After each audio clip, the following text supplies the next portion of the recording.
regular roll. Nope. It's failures all around. That's okay. So yeah, they're not quite. I'm just going to animals.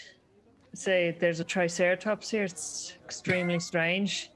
Don't know It's if you've strange. noticed as Yeah. I turn around to everyone else.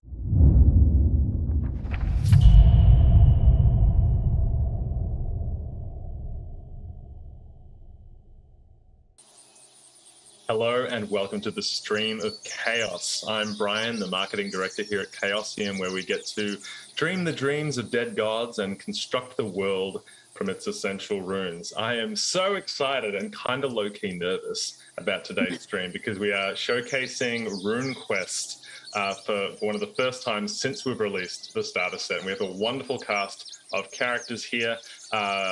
Before we dive in, you can win a copy of the Runequest starter set today. Keep your eyes on the chat for instructions on how to win.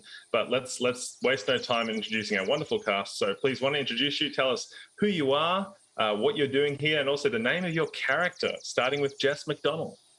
Hello, I'm the aforementioned Jess McDonald.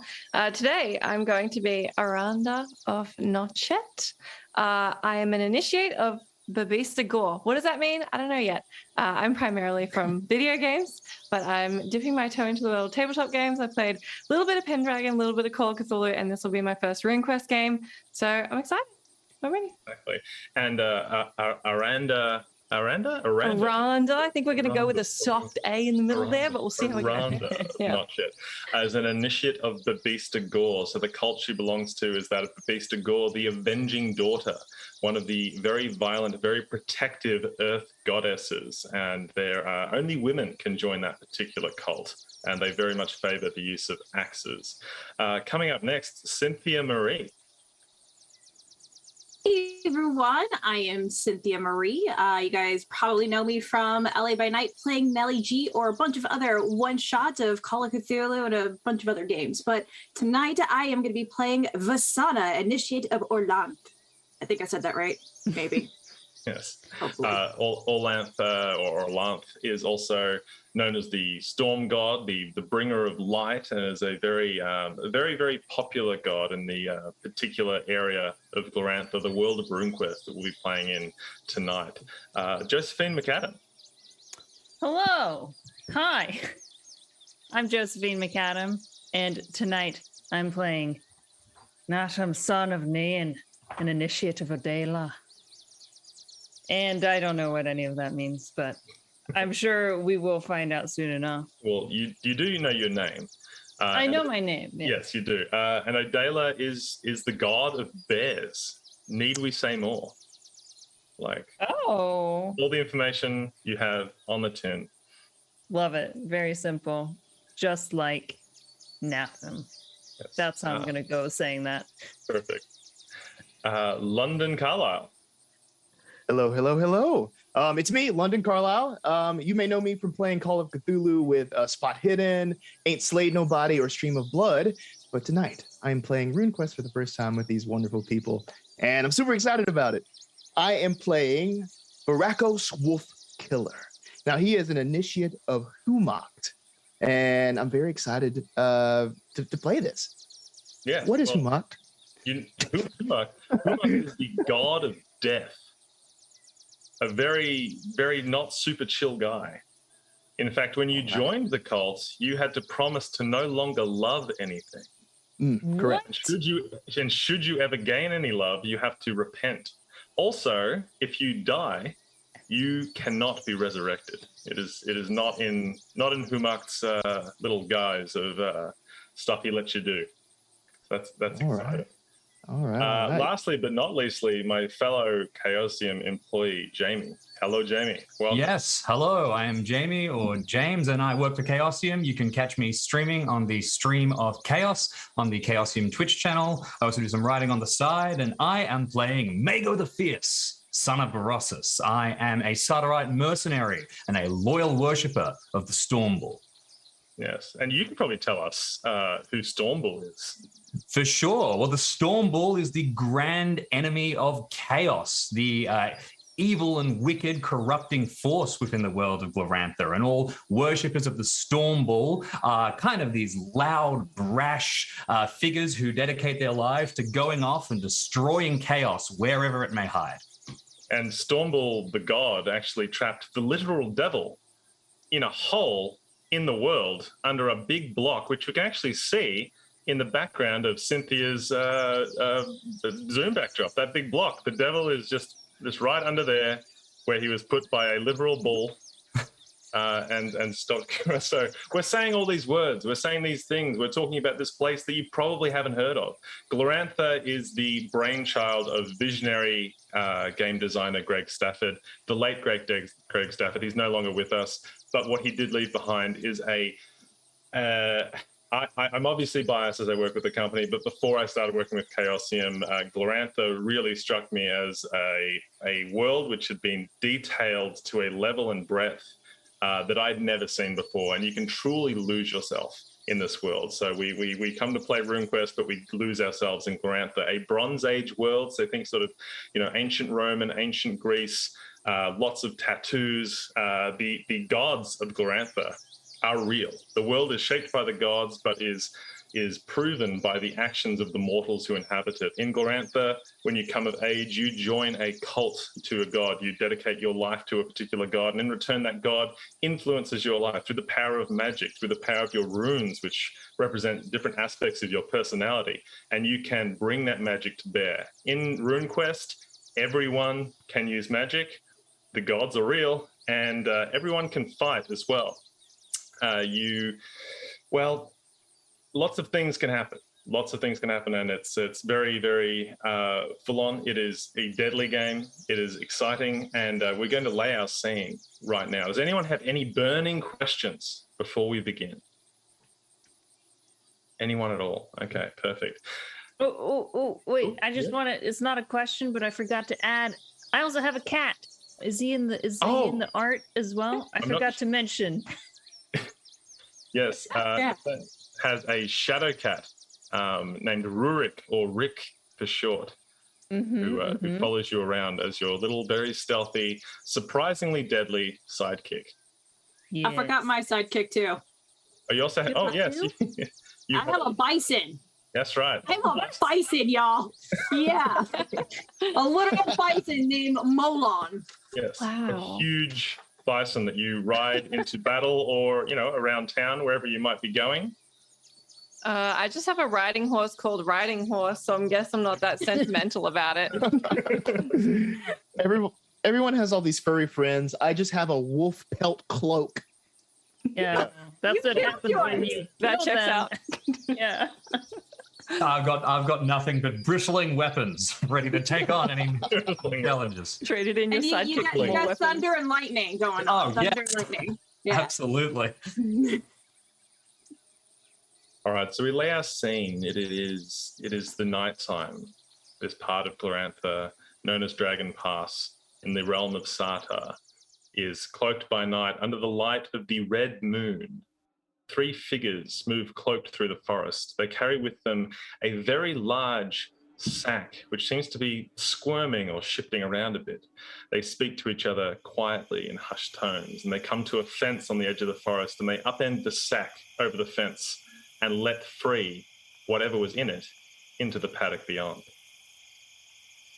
The next morning, we lay our scene in the Tin Inn, which is an inn in the very, very small town of Apple Lane. Apple Lane is a quaint little village with a temple and a very, very low population, but lots of people like to farm apples around here.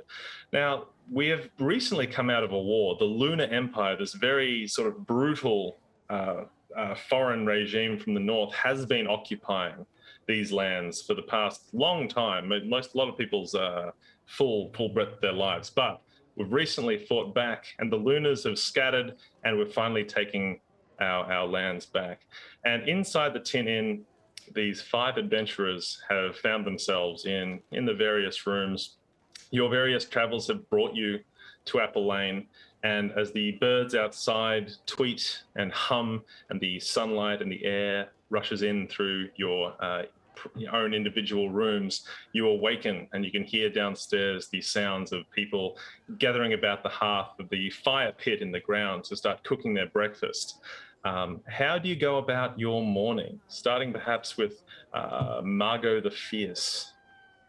Okay, well, as a Stormbull worshipper, you know, my services to the people of Glorantha are rather prized. My cult is so tolerated because we go around performing the very important function of destroying chaos. Because of that, sometimes some Stormbull worshippers can get a little bit entitled about what is owed to them at inns like this. So I think I probably rolled in pretty late in the night and demanded a room be prepared for me, demanded that food be given, stomped upstairs, and then when a room was provided, since I have a very high death rune, which means that I eschew the material pleasures of the world, I complained that the beds were too soft and turfed them out the door and was very loud and obnoxious. And I've been kind of rocking the whole, upper floor of the inn with my snoring until at last waking, heading downstairs and demanding that food be served to me because such is my position before I must go out and once again fight chaos.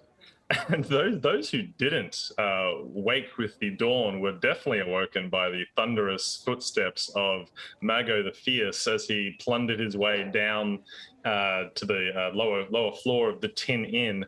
Was anyone up earlier than him, do we think? Oh, both. Oh, everyone's an early riser. It's just Aranda of Notchet who's trying to get some sleep. Barakos Wolf Killer. How did you go about your morning when you heard these? You didn't hear these big footsteps. You were up before then. Yes. Varakos, he got an early start as he went outside and trained. He trains and trains and trains.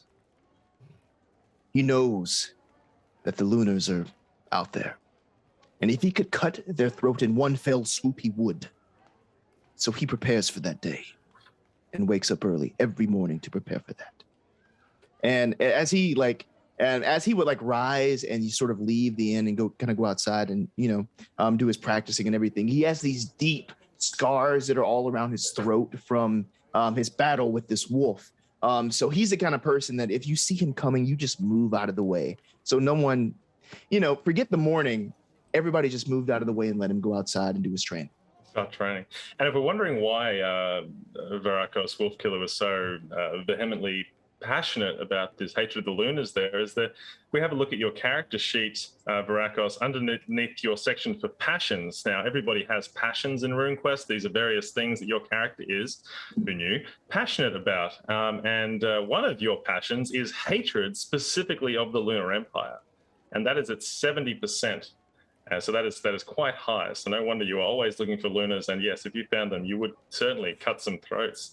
Nathem, what was your morning like? You would find atoms actually perhaps just on the edge of if there's a forest or woods nearby, right at the edge. Mm-hmm. I think Nathan would have slept outside or at least slunk off early in the morning and is watching Varakos just training and perhaps just peeling an apple and feeding Rurik nearby as he goes out to hunt and just likes to spend more time with the animals.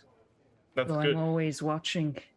Yes, well, if you open your map of Apple Lane, we can all open our maps of Apple Lane here. We can see the Tin Inn is sort of really in the middle of the town, and I would suspect that maybe down close by to the what we say number 13, where the stable is, that big corral down the bottom left-hand corner of our map.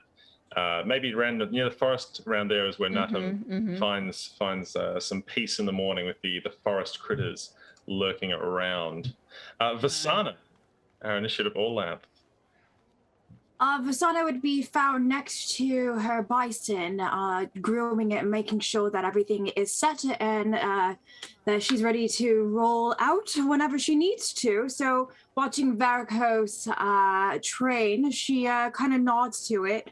She's a natural warrior and she's always in her armor, so she doesn't necessarily need to practice as much as Varakos, but she sometimes goes and gives him a bit run for his money.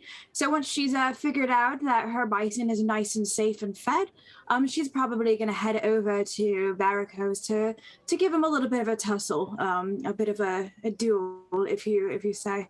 Varicose, are you ready? I'm always ready. And then he draws a second sword that he has. He was already practicing with one. He draws another. As you know, I use both of these. Oh, I know. I just need one. She has a very large broadsword in her hand. All right, so you're about to clash or begin your training, as it were. When Aranda, what were you doing that morning? I was still asleep.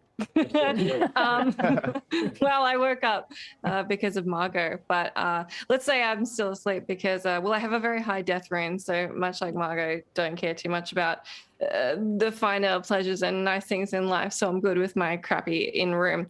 But I'm also got a high earth and status rune, so I'm practical and worldly, and I value order and stability. So I guess basically I've been out all night being the Batman of Apple Lane, sort of solving whatever problems I can with my gigantic axe, which you should be able to see right next to my face.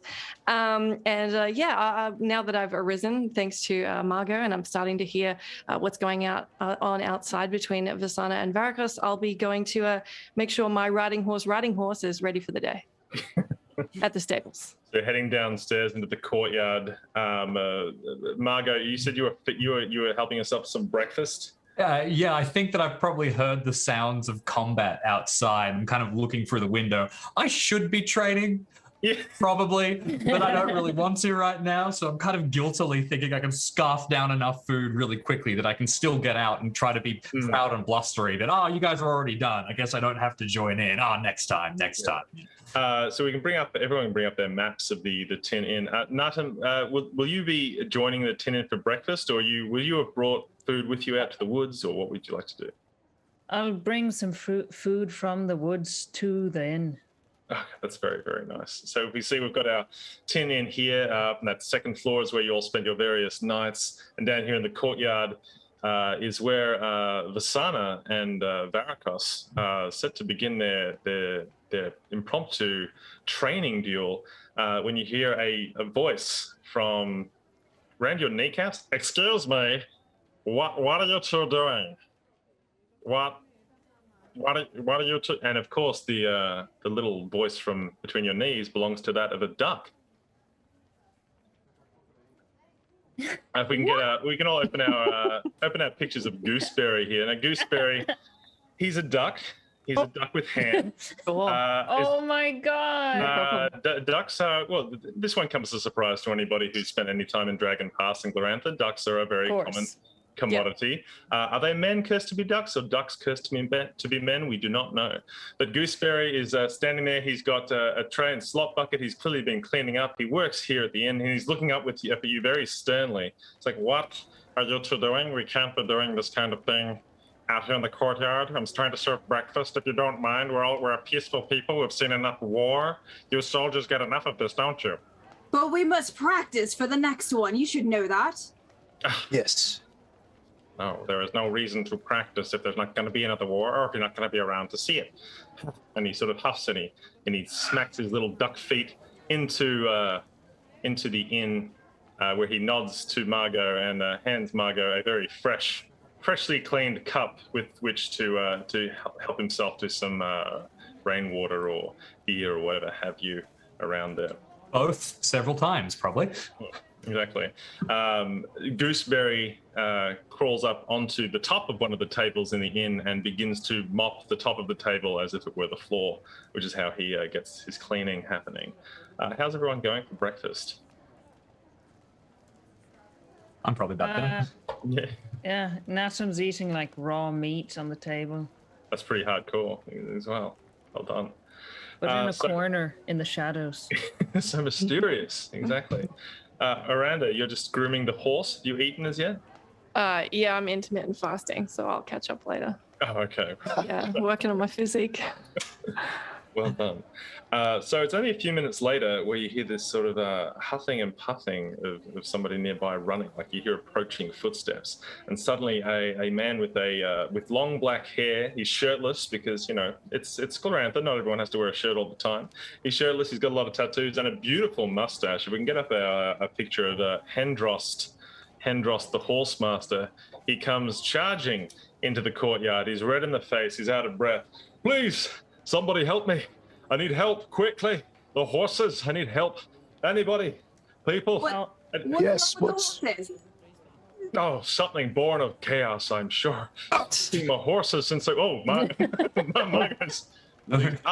He's up. Yes, sleek is or what's the word I'm looking at? Slink out Slinking from the out. shadows. Oh. As soon as the horses are mentioned, never mind anyone else. There's Yeah. something, some foul creature has been spooking my horses. It must have been all there all night. It's trapped in the corral. I don't know what it is or what to do. But my horses, they're going mad with it. I woke up and I don't know what I'm supposed to do. I'm just so panicked. Please, help me. I need The some creature? or anybody. What does this creature look like? I scants to even describe it to you. But bring yourself armed, please. I am not a warrior. I merely look after the horses. Please, he turns Start to the walking. clear initiate of Babista Gore, who is known to protect the innocent, a very protector of the avenging daughter. Please, somebody, a fierce warrior such as yourself of the earth goddesses, please come and help my horses. Of course, we will help you. We will all come. Okay, please. There's no time to waste, please. And he turns around and he just begins hoofing it back down towards the stables. What is everyone bringing? I mean, you can ride your bison there if you like, or if you're worried about the time and tension. Yeah, Yeah, no, I'm a small woman of stature, so I'm going to use my bison because I don't think I'm going to move as fast as everybody else. And I'm also going to grab some breakfast too, a little bit of whatever vegetables is in a bowl-like substance, and I'm just going to take it with me with my lance and my broadsword and my shield and anything else I can get my hands on to put on my bison and ride out. Turnips and apples will be the answer to that particular question. Yes, I'll run as quickly and as stealthily as I can, as well as bringing Rurik along. But I have Rurik keep to the shadows. Okay, yes, this full-on mountain lion-sized cat is slinking along through Apple Lane, but it is very, very stealthy. In fact, I think Rurik actually has a stealth skill, so that might be time to just try a skill roll for the first time. Ooh. There's move it- quietly, I believe. Yes. Rurik, the Shadow Cat, has. Now, in RuneQuest, it is very simple. All of your skills and your runes have a percentage, and that is the number that you need to roll equal to or lower than on a D100, two 10-sided dice, to see if you succeed. The lower the roll, the better. There are varying degrees of success, which I'm sure we'll get into later. But it is very easy to just look at your character sheet and get the exact idea of how likely you are to succeed at something. So in this case, Rurik has a move quietly score of 90. So Right. you roll. Luckily, that's a success because I rolled an 88. Oh, well Nice. done. Well, the cat is moving very, very quietly as you head towards the stables. Aranda and Varikos, how are you moving along? Well, my horse is in the stables, so Oh, what? So you're I'm really... very concerned about riding horse right now. Yeah. That's the huge problem. So I wouldn't want to wreck everyone else being quietly anyway, so I'm going to move as quietly as I can with my unbelievable armor outfit and gigantic axe. Mm-hmm. Oh, everybody's Rakos stealthing? Hold on, sorry. sorry. If everyone's stealthing, I'm going to hold back because my bison's real loud. So I'll be in the back. Well, It's a dead set, like 900-pound We bison. can move yeah. it independently of one another, It's too, okay. you know? Yeah, It's well, True. I don't want to ruin anything. Well, Varakos Oh. doesn't know stealth at all. That's not a concept for him. So he is not moving stealthily at all. But he is moving as quickly as he can. He heard there's some sort of creature. He wants to get there as soon as Yep. possible. Forget breakfast. He's out the door. Mm-hmm. And Mago. Absolutely the same. Chaos was uttered. That's my trigger word. I need to go. I'm like a CIA agent. It's You're a being sleeper said, I'm agent for running. the Storm God. You're chaos, and you're like turned on. All right, here you go. Out you go. Out you out you head toward the stables. Now, if we look at our map of Apple Lane, we can see where the stables are. We can see the corral that Hendrost has mentioned. And when you arrive there, he's sort of standing between those two buildings there in the bottom left, leaning against the fence. He's breathing. The horses, you see, there's a few horses, including your horse, Aranda. They're sort of running around the corral, not in like a breezy, we're chilling out kind of way, but in like a sort of, we're not super stoked with what's happening right now.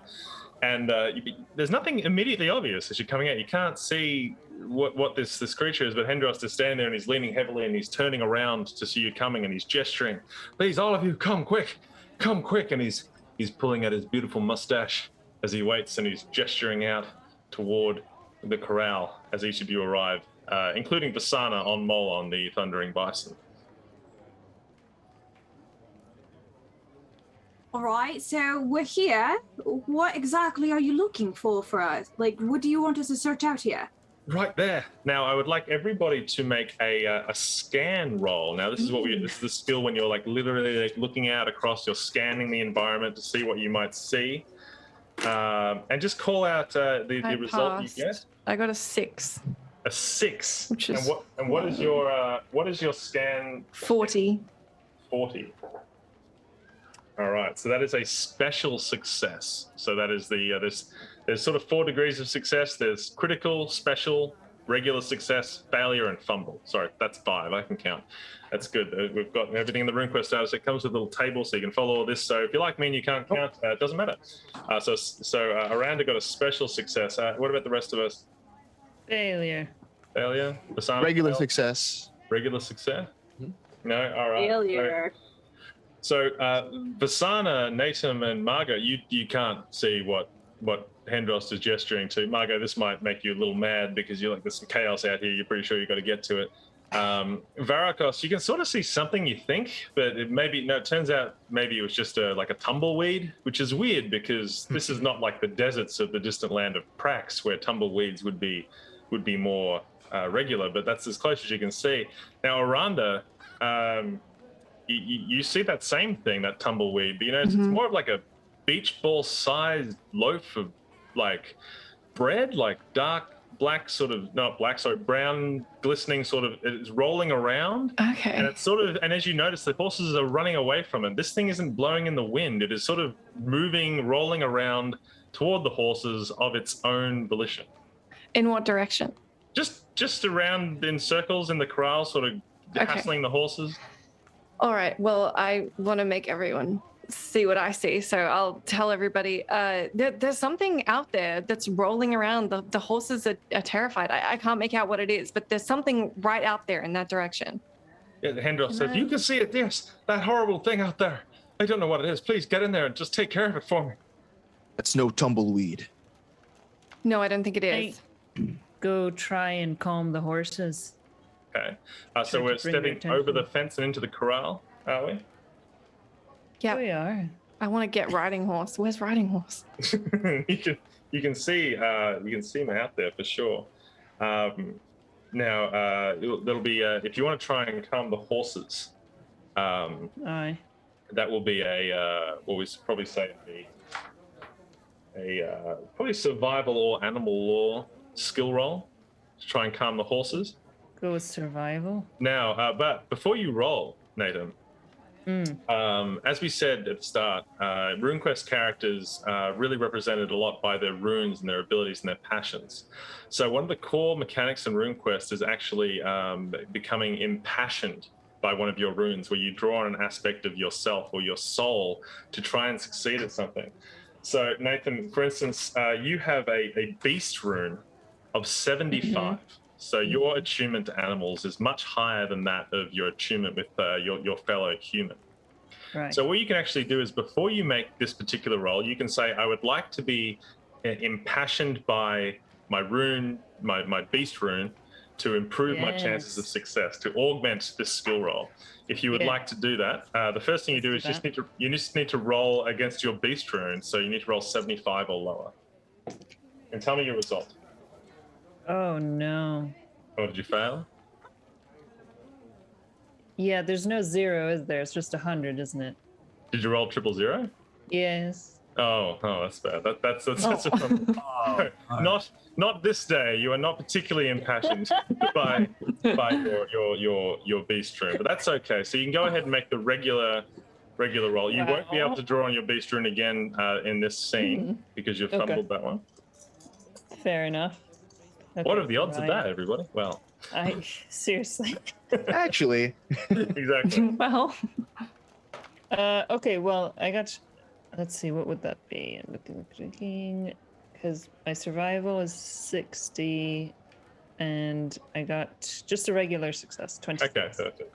So there's 3 horses. There's Anada's riding horse and 2 of obviously Hendrost's horses, and you manage to calm them down as you go in there. What's everyone else doing at this point? Are they jumping into the corral as well with Natum? I know Aranda, you were very keen to try and make sure riding horse was okay. yeah. I'm gonna charge into the fray there. Aranda, you had mentioned where the location of the thing is at. The thing. Yeah, it's right over there. I gesture in the direction that I spotted it. Well, it's rolling towards the horses where Natum has now calmed them. It seems to. I point my lance towards it, right there, correct? Yes, that's right. I'm charging. You're going to charge. You're going to charge the little loaf. Now, as you are charging in there, Basana, could I get you to make a listen roll? Sure. If you have listen on your character sheet. I do.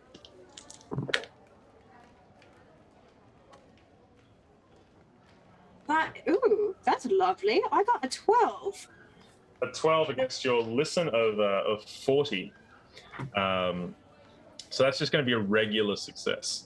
Because obviously the lower your skill, the lower that is. But as you are charging along over the sound of Molon's thunderous hooves, you hear this thing. You're pretty sure there's a voice coming from it. Like a really chill sort of sing-song voice coming from this little thing that's rolling around. Does this give you pause, or do you just want to pierce it with your lance anyway? It gives me pause, but I would say it's like last second pulling back when I hear that. Okay, yeah. So you nearly charge over it. You lift your lance just as you're about to pierce this little ball thing.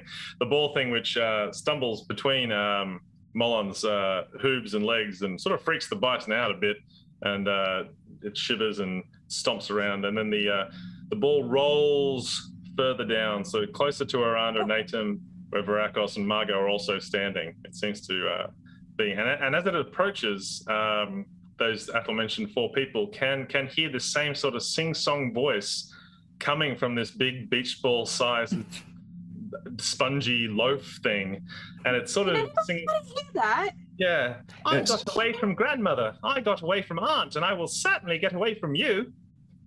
What? Now, don't hold that tone with me. I will pierce you with my lance if you don't quiet down there. And it rolls away from you, Basana, as you say that. I will certainly get away from you. I got away from grandmother. I got away from aunt. And it continues. Oh, I'm charging after it again. I'm going to lance it this time. You don't sass me. Varakos wants to come with you. He's also trying to just match your pace and go get it. Okay. All right. So there'll be statements of intent from everybody. So Vasana, you were trying to pierce it. Varakos, you are trying to chase after it. Nathan, what were you trying to do? I'll whistle to the wind for Rurik to try and catch it. Okay, well done. Catch, not pierce. Catch, not pierce. Aranda. I think I'm at riding horse now. Is riding horse okay? Oh yeah, riding horse is okay. Riding horse is all good. All right, then I'll pop on riding horse and follow these guys. And now that you've seen this thing singing, it's maybe easier to understand why the horses are a bit stressed out by it. Yeah. So you're on top of the horse, and Margot. Could I use my Sense Chaos skill to try and figure out if this thing is a creature of chaos? Yeah, that is a unique skill taught only, I believe, to the followers of Stormbull. Absolutely, I'll be able to figure out a couple of key details. You certainly may. All right, so let's do that now. So you can make your roll for Sense Chaos. What are you looking for?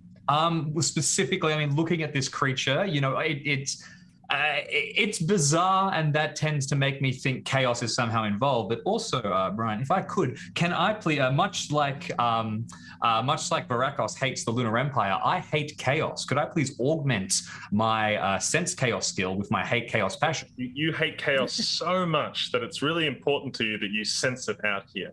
Yep. So let's make that roll against your passion, because in the same way that you can impassion yourself with a rune, you can impassion yourself with a passion. So make a roll against your hatred of chaos, Margot. That is a special success on my.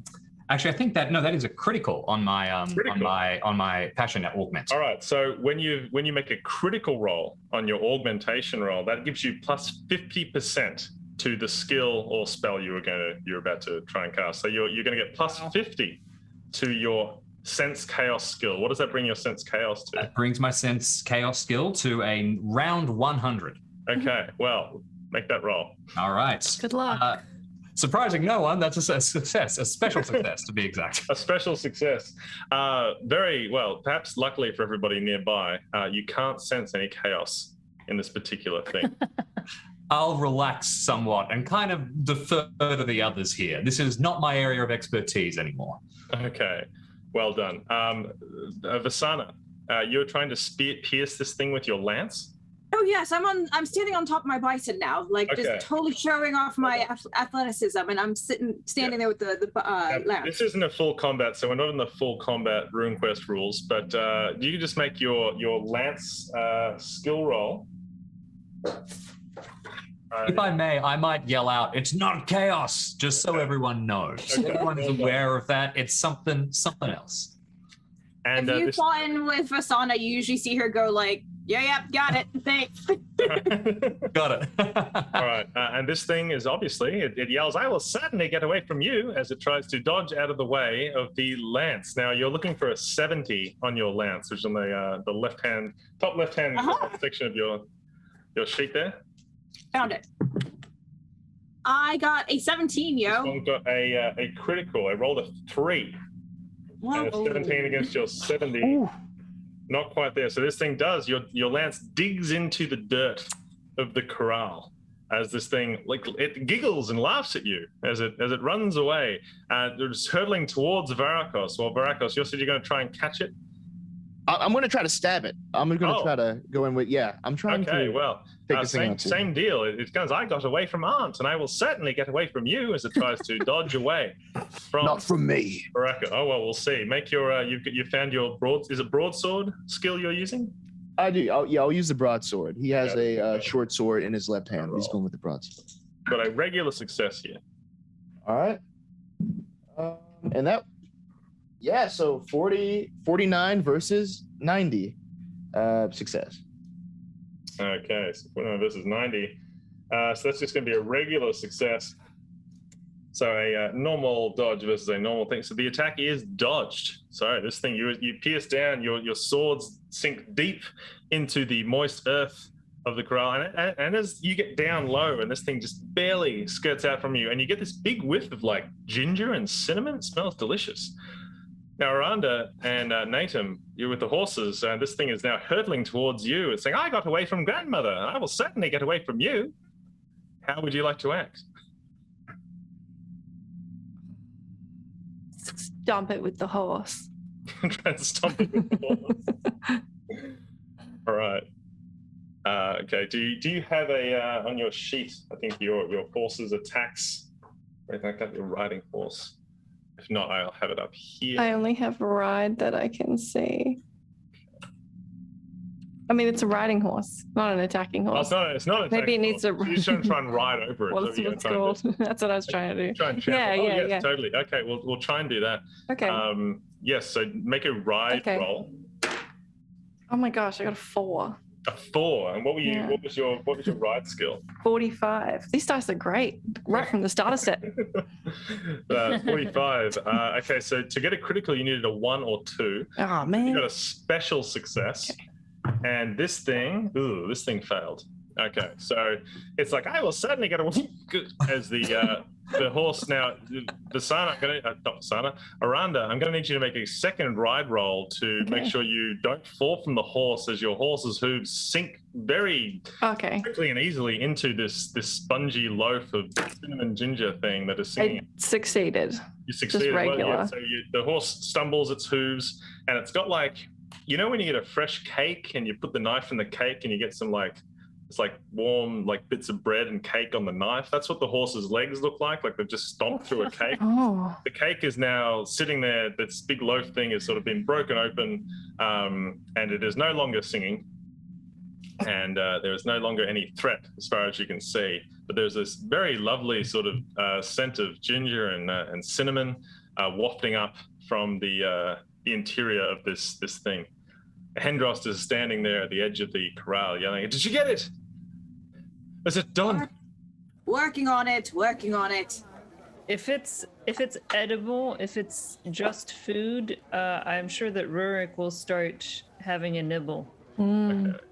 So the cat, the big shadow cat goes over, starts pawing at it, pulling it, and it does just start eating the exterior of this earth loaf. What is it? And I say from behind. Smells good. Aye, it does. Smells like my grand's cooking. Smells delicious. It said it was getting away from its family. There's not a missing kid here who looks remarkably like a pile of mud, is there? Rurik, bring us a piece. The cat breaks off a bit of the external portion in its mouth and pads over to you with the external. It sort of smells like a gingery bread cake thing, but it's very tough. The exterior is very tough. However, Aranda, from where you are on your horse looking down, the interior of it looks warm and moist.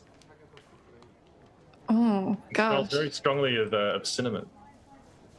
Does it taste good? Yum. The exterior tastes okay, but it doesn't look as good as the interior of it. Should we get a closer look, I suppose? Is there much more to look at, or is it just crumbling? It's pretty. It's like the size of a beach ball. Oh. You could get in there. Well, let's get in there. Okay, Aranda, could you roll a d6 for me? Yes, I can do that. I got a 3. Okay, so after you get down there and you're looking at the interior of this, the most moist and delicious and warm-looking parts of it, there's probably about 3 servings worth if you were to eat it. That's important math. Do you guys should we eat this? I say to anyone within earshot. Are we all that hungry? I just got off my intermittent fast, so I don't know about you guys, but I'm pretty hungry. Well, if it's nicer inside, I wouldn't mind a taste. The outside is a bit tough. I don't know if we should be eating something that's talking to us. I think we should interrogate it first and find out what is going on. Like, you're probably right. Is it dead? Can it talk? It stopped talking, but hey, Glorantha is a world that is peppered with all sorts of strange magic and strange creatures. So who's to say if it wasn't just a cake or some sort of bread loaf that had a spirit magic spell cast upon it to run around and hassle the horses by some prankster kids, or who's to know if it was like part of a forgotten race of sentient cakes? Who knows? Are you sure? What you do know is that it smells delicious. Rurik unless stopped, moves back over to the cake, the earth loaf, to continue gnawing on the slightly less appetizing but still pretty good exterior parts of it. It does break away and look exactly like cake. There is no blood. There's anything. The closest thing to any sort of bodily fluid is this sort of very delicious, moist-looking interior. I will leave some for us and Aranda still to eat. All right. Well, I'll be the guinea pig. That's fine. I hope someone has heal in case this goes horribly wrong. Yeah. I can Okay. help you. Cool. Okay. Well. All right. So you, Aranda, you lift this sort of handful of delicious cake. Now think of the most delicious, warm, fresh out of the oven cake you've ever had. and like the fresh icing that hasn't quite set yet, and it smells, richly like orange and citrus and like, ginger and cinnamon, beautifully spiced. And as you bite into it, that is how delicious it is. And it's very hard to stop, and you just wolf down, unless you for some reason don't want to wolf it down, but you eat this whole sort of portion, and nothing but good things to report. Wolf.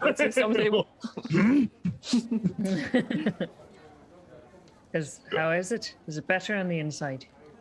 It's absolutely delicious. Should I have eaten something I just ran over? I don't know, but it just smells so good. I think there's some left here. Aranda, you can now permanently increase your constitution by 1. Yeah. To take what you Thanks, can get Kate. out here. Wow. Is And there there are more 2 settings left if anyone else would like to eat any. Yes, I'm digging Yeah, in go after. ahead, please. Okay, Varakas Yes. and Margot seem more skeptical than this, but the Yes. I hand Morocco some sees to last. Nathim and Vasana. I might seize this opportunity then to ask Varakos, as a Humakti, is there any way you did your cult have any knowledge of whether this thing is truly dead? Can you somehow identify whether it has met the death of your god, or whether there's something else going on here? Great minds think alike. I'm observing it for that very reason. And his eyes narrow as he's still, watching everybody, sort of dying on it. Can I do a check to see if I would know if it's actually dead? let's have a look at your character sheet. Any particular sheet or spell we could see? You could detect enemies. It's not alive anymore. Mm-hmm. I'm gonna hold it under Varicos's nose while he's detecting this. Because it's good. It's rapidly vanishing down people's throats, so we don't have much time. Exactly. Yes. Well, We if want there's the any con left- buff. if there's any left, I'll take that. I don't want it, Mako. I don't want it at all. You might have to fight with Vasana for it. I think she definitely wants to eat it. He doesn't want it. Okay. He doesn't want it. He's like, Natum if there's any and left. Vasana, you may also now permanently increase your constitution by 1. So just make a note of that where you'd like. Varakos, from everything you know about death, this thing is either dead or was never actually living, from what you can tell. Cool. So I'll fill Mago in on that. Oh, I mean, that reassures me. It's not going to start trying to jump out of anyone's throat. Yes. Meanwhile, Hendrost is over the moon. He's super excited. He says, all right, everybody. So I'll buy you all lunch at the Tin Inn. Please come along. The horses are much better off now. I don't know what that thing was, but I'm glad it's done with. Come, I'll buy you all lunch at the Tin Inn. Bright Flowers cooking a pheasant. So let's come along. And he runs off toward Alright. the Tin Inn. But did anyone An see actual where it meal. came- Yeah. Did anyone see where it came from? Was it from the forest, from the woods, or no one? Well, The first time I saw it was in the corral, I believe. It was just running in circles. I think Nathan's onto something. Perhaps we should investigate more before we go back and have a meal. hey, We could find tracks or something like that. Yeah. Any amongst you have any skill at that? Oh, I forgot I'm very good at this. And I'll see if there's any sort of trail from where the cake came from. Yeah. So you're gonna make a tracking roll. Yes. Later. I guess I'm okay at this. How would I increase this? Well, you can tell me how you'd like to increase your tracking. You could, well, again, it could be your beast rune or your movement rune. Maybe the movement rune. Yes. Mhm. Because I'm always moving, always checking for tracks, Yeah. always on the move. Yeah. All right, so make a Alright, so roll first against I your roll that. movement, and your movement is 90. So don't roll another 100. I rolled a 25, so it should be good. 25. So just a regular success. So with a regular success, you're going to add plus 20% Okay. to your tracking roll.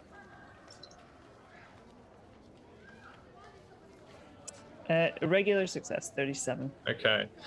You can see so the earth loaf as it rolled around did sort of leave like this faint sort of moist cinnamony kind of flavor thing, and it takes you a while because it obviously like ran around and rolled around in circles for quite a bit. but the deepest and hardest sort of plop, like the deepest footprint, I would say, like the hardest footprint, happened at the edge of the corral, right where the fence presses up against the forest. But on the other side of the fence, there is no track whatsoever. Are there tracks? Other tracks from that point, as if perhaps the cake was deposited by a human? You can see some foot trails in the forest, but it's hard to see. It looks like you're not sure how long ago they were, or if whoever was there was aware of how to not leave tracks. But you can see some footsteps in those tracks. I see some tracks leading to where I think this cake was deposited upon us. But I don't know if it means anything. We can go eat, perhaps learn more first, and then come back to it. What say you? Do the tracks lead back towards the village, back towards the Tin Inn? Because if they head in the same direction, we may as well follow them back. I believe they're leading into the forest. Ah. Well, you're the expert tracker. If you think that's wise, that suggests that someone put this thing here, right? That's what it means. That's what I would presume, but I don't know. I don't know much of people's motives, you see. It's an odd... Right, well, I suggest that then we shall go back and get a good meal in us, since some of us haven't eaten yet. Quite yet. And we Thank shall you, come up with Vasana. a better plan. You're welcome, so let's go. All right, so back in the Agreed. Tin Inn, for those who are going, I assume everybody. You were basically guests of honor. Bright Flower, we can get the picture of Bright Flower, who's one of the co-owners of the Tin Inn, has roasted a pheasant, and she's bringing across to everybody. You're sat down at this sort of long table, and she brings over the pheasant. Gooseberry Sprig is the duck is sitting in the corner, obviously on his break for some reason during the lunch period, and he's not looking particularly happy with anybody. And Hendrost is pouring drinks. The horse master, he's bringing everything across. He's making sure his newfound friends, you five, are well fed, and he's telling everybody about how you dispatched the treacherous earth loaf from his corral and kept the horses safe. So you eat well and you eat hearty. I want to make a note. I will have left Rurik by where we saw those tracks, just in case anything else goes by. Okay, that is good to know. I will note that. Well done. Okay, how's everyone else's meal? Everyone having a good one? What a good one. Enjoying their feed. For those of you who partook of the interior of the earth loaf, it's sitting very well. You feel very enriched. You feel very strong. Great. It's good. Gooseberry walks up and he's clearing your plates by walking along the table and picking them up. It's like, I hope you all had a lovely morning. I hope you're all nice and full. And he picks them up and he puts his glasses on and he marches along, like slapping his little duck feet along the table, picking up whatever you left behind you, stuffing spitbacks into his little duck maw as he goes. To this I was point. so hungry. I needed something in my belly. Vasana, have you tried this pheasant? I have. You should finish it then if you're that hungry. I am. But a belly full of pheasant is safer than that earth loaf. I'm Now, still not trusting of it. There's nothing that's going to come harm of somebody who ate a little bit of earth loaf. It's fine. Okay.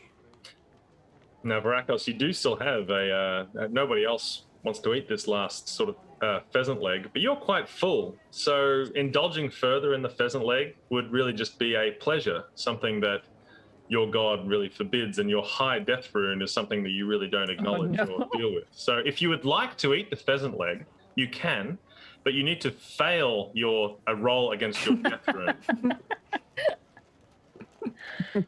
Oh, Varacos, I'll eat it if you're having a hard time with it. I'm just saving it for later. Or Margot might want to eat it. He eats quite a bit too. I also have a high death rune, but when I eat, it's fuel because I know that I will be on campaign for a long time. So I reckon I could maybe bring myself to. Let's see. Let me roll against my death rune. I'm full. I'm bored.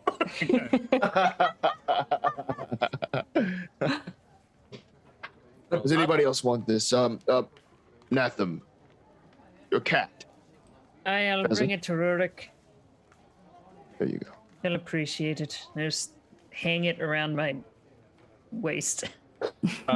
Aranda. Okay, so there's a matter we need to attend to. Where did this earth loaf come from, and where did those footsteps lead to?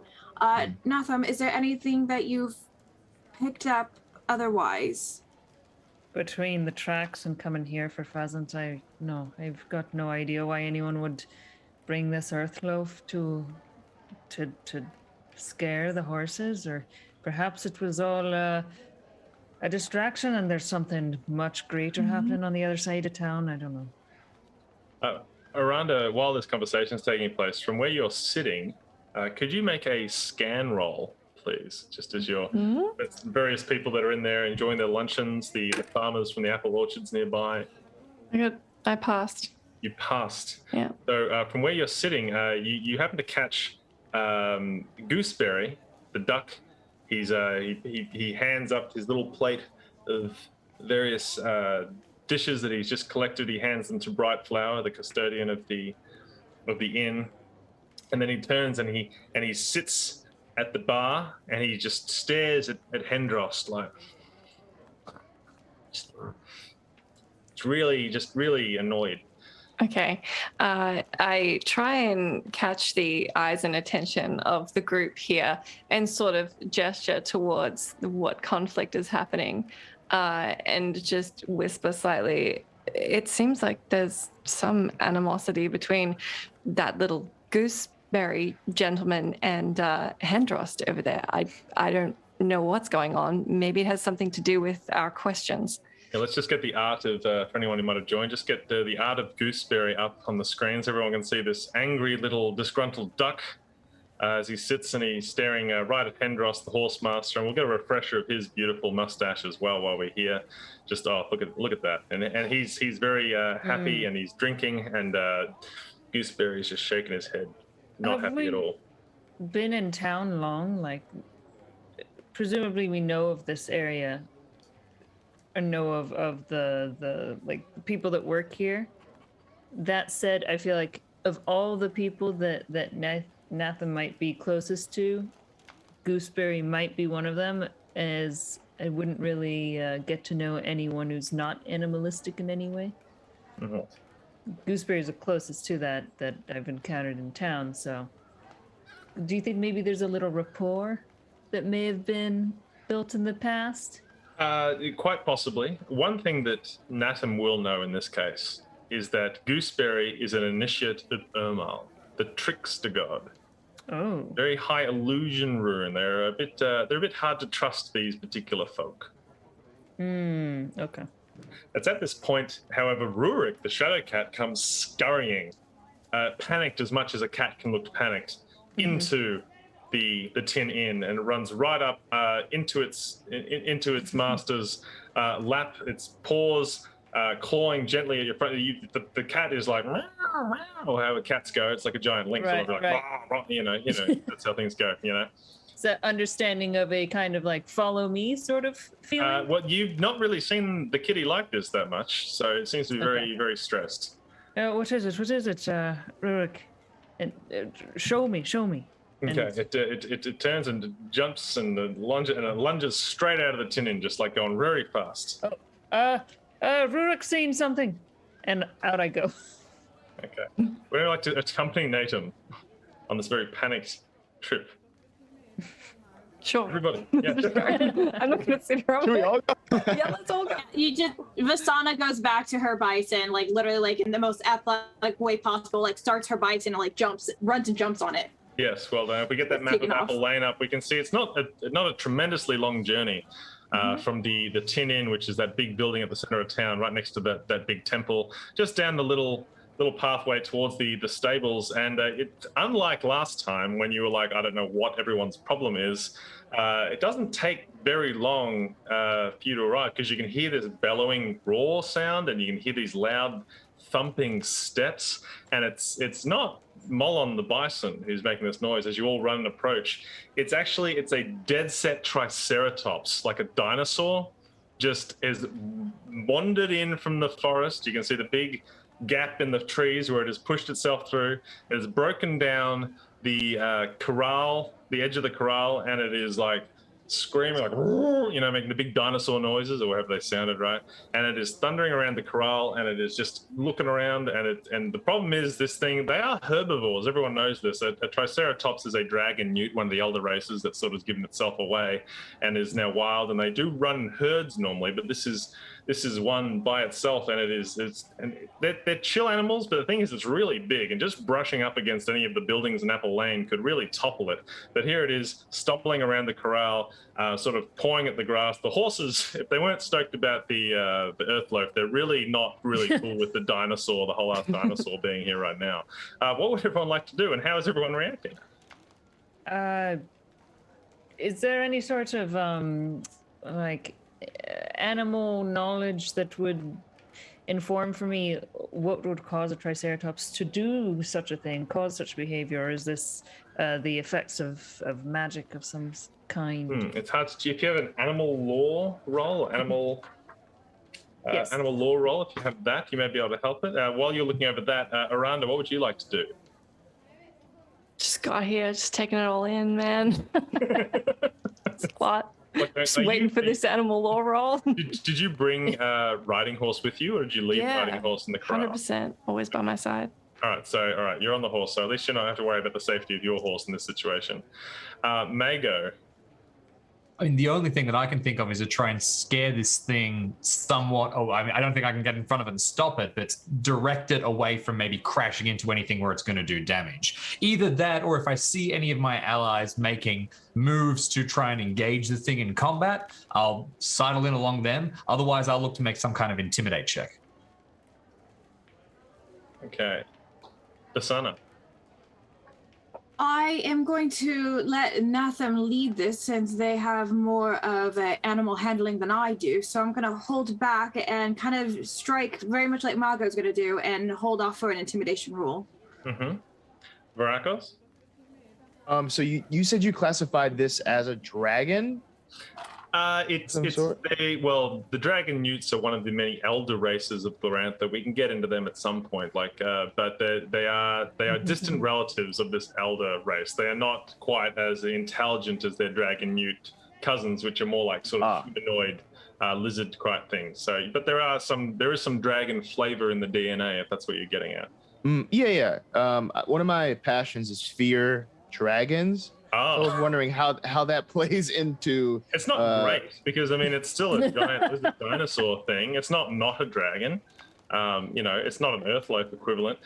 So again, similar to when you tried to eat that pheasant leg before while you're already full, if you want to enter the corral or do anything like that, get closer to this thing, you will have to fail a roll on your fear of dragons passion. Okay.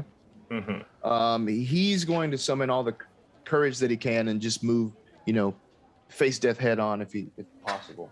Okay. So he's going to move closer in as well, not knowing exactly what Mago's doing, but going to try to assist in some way. I'm going to try to fail this. No, I highly succeeded. How well did you pass? That was an 18 versus 60. Okay, that's still just a regular success, so it's okay. Okay. You critically fear yourself. That's okay. So yeah, you're a bit. You have your swords drawn. You move to the edge of the corral. You're about to go over it, and then the fear strikes you, and it gives you pause. Okay. And he just completely freezes up. How did that animal lore roll go, Nathan? Yes, sorry. I just wanted to ask, can I use the beast? Yes, if you want to augment, yes, again? you can roll against your beast rune. Okay. Well, that augment did not work. It was a 92. Okay, so it's just a failure? Yeah. So, regular roll. Nope. It's failures all around. That's okay. So, yeah, they're not quite... I'm just going to point say there's a triceratops here. It's extremely strange. Don't know Yeah, if it's you've strange. noticed as Yeah. I turn around to everyone else. Mhm. Look at that. So, you said Margot and Vasana, you're going to try and intimidate it? Yeah, I'm gonna take that back. I'm gonna wait for Margot to intimidate. If that doesn't work, I'm going to headbutt it with my bison. All right. The Triceratops is very big, Vasana, which is all I'll say to that. That's okay. All right. So, Margot, would you like to make your intimidation roll? Sure. I actually have some magic that might be helpful here. Okay. So I was just thinking, Vasana, do you want to attempt an intimidate check? And then if that fails, I can try my magic. And if that fails, you can turn the lance and the bison on it. Yeah. Now, that's the thing. So let's just quickly chat about magic, just very briefly, because there are a couple of different types of magic in RuneQuest. As I said at the top of the stream, every character you make in RuneQuest can use magic. Everyone who lives in Glorantha has magic flowing through them and can access it. There are two types of magic. One is spirit magic. This is sort of your chill everyday spell that you might use to boil the kettle or to, help sow the seeds in the harvest, or maybe heal yourself if you fall down the stairs. It's magic you draw from the spirit world. It's sort of the innate magic of just Glorantha in general. The other type of magic is rune magic. Now, this is the magic that you get from your cult, the magic that is given to you by your god. So when you cast those spells, you are directly channeling the power of your god. As such, your rune magic spells are the kind of things that you sort of only use if you really have to, if you have no other choice, because once you use your rune points, of which you have 3, the only way to get them back is actually on the High Holy Day for your particular god. So you could be waiting a few months before it comes around. But looking at your spirit magic spells, which are on the inside of your character sheet on the right-hand column, most of these do what they say on the tin. If you have any questions, there might be some of these spells you could use. And if anyone has a rune magic spell they think might be helpful and they're willing to use those rune points, please let me know. But you said in the meantime, Margot, you were going to make an intimidation roll to try and intimidate this. I think Vasana's going to. Vasana was, pardon me. Because I have a backup spell if needed. Mm-hmm.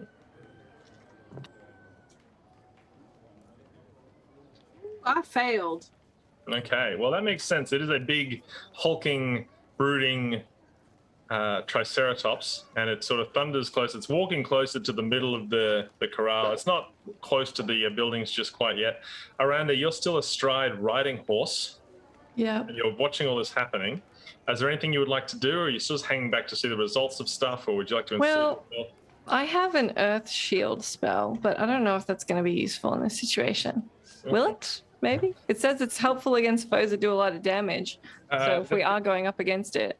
That's a rune magic spell. Yeah, it is. Yes, that's pretty. Do you have any spirit magic spells? Yes. Yours is the only sheet I don't have in front of me. Which ones do you have? Blade Sharp 2. Oh. Demoralize, Heal 1, and Vigor. Demoralize was my tactic. You might be able to use that. Yeah, so demoralize. We'll make him a sad Triceratops. Again, does what it says in the air, and it will sort of. If you cast this against a foe in combat, it bomb means him out. Try to retreat from combat or try to chill out. But if you do it against a beast, it'll sort of essentially just really relax it and make it sort of maybe back off. So if you'd like to try and attempt to cast that. Yeah, me and Margot can get into that. What level of demoralize you have? It's just 2 points, is it? Just 2 points. Okay. Now, when you cast a spirit magic spell, you need to roll your power, POW statistic, multiplied by 5. Yes. Now, in the same way that we can augment our skills, you can also augment your chance to cast spells by doing other things, such as maybe singing or dancing or uttering a prayer. If there's anything you would like to do to increase your chances of casting the spell. Yeah, is that a passion thing? Oh, you can use a passion as well. Oh, okay. Sure. Let's use my devotion to my Barbista Gore, my Earth goddess. Yeah, so it's because you are like the avenging daughter. Fellowship with the creatures, because I want it to not get stabbed if we can. So roll against your passion first. So roll okay. 100. What is your passion? Is it 70%? 60. 60. Okay. Let's see. Yeah, I got it. 12. Okay. 12 against 60. That is a special success. So what that means is that you will have plus 30% to your chance to cast the spell. So what is your Okay. power times 5? With 70, so then we're on 100. Okay, so you still have to roll it though. I'm rolling it. Oh yeah. I got 97. Well, it's a good thing. It's a good thing we were very impatient. Oopsies. All right, so you cast. So there's a brief glimmer of energy around you as you draw upon the magic of the spirit world, and you cast Demoralize on this Triceratops. So just as it was rounding out to the spot where the, for want of a better word, corpse of the Earthloaf was, it started sniffing around it, and then it just it's gone woo, woo, and then just sort of sat down on its forelegs and lowered its head, just so its big beaked maw sits on the ground. You know, like when cats are sad and they put their whole face on the ground? It's sort of like that, except its mouth and opens a little bit and its tongue comes out and starts licking the what is left of the earth loaf. But it is no longer a threat, so there's no need to stab it with the lance Vasana. But if you want to, Still can. It is very... Well, I do want to go up to it though and get off of my bison and kind of console it. I am a small statured woman, so it's probably gonna look a little silly, a small woman with this giant dinosaur, but I want to console it to make sure it's okay. I'll be behind you assisting, but don't want Vasana to see. I want Vasana to think it's all Okay. her. Sort of read the body language of this Triceratops and be like, Okay. ooh, in the background. Yes, it is. It is very chill. It's worried, but it's just sort of quietly licking and chewing at the corpse of the earth loaf. I'm gonna throw. Oh wait, it's an herbivore. It wouldn't want pheasant, would it? No, it would not. Oh, I have an apple from earlier. Yes. Just, What would you like to do with the apple? I look for Natham real quick. Natham, is an apple okay for Triceratops? Aye, Oh yeah. give it. I toss the apple to the Triceratops. It rolls across the grass near its mouth, and the Triceratops observes and sniffs at it, but it goes back to eating the earth loaf. Wow. It's made a fool of me too, I see. This might be a little bit of a deep Glorantha lore cut, but Aranda is a Babsita Gore cultist, which I believe is related to Marangor, who has dominion over dinosaurs. Is there any way that, since those gods are very closely related and their cults are closely related, she might be able to give us some information with her cult lore skill about what the hell this dinosaur is doing here? That is the very deep cut, and you're correct. Aranda could make a. Oh yeah, I know. You could make a cult Love to see lore roll, I believe, if you've got that in your skill. Yeah, wait. Yeah, let's You have the do it. knowledge skill, cult lore. Not sure. Cult what. lore. It's only 25, but I can certainly try. You can give it a bash and see. Let's give it a bash.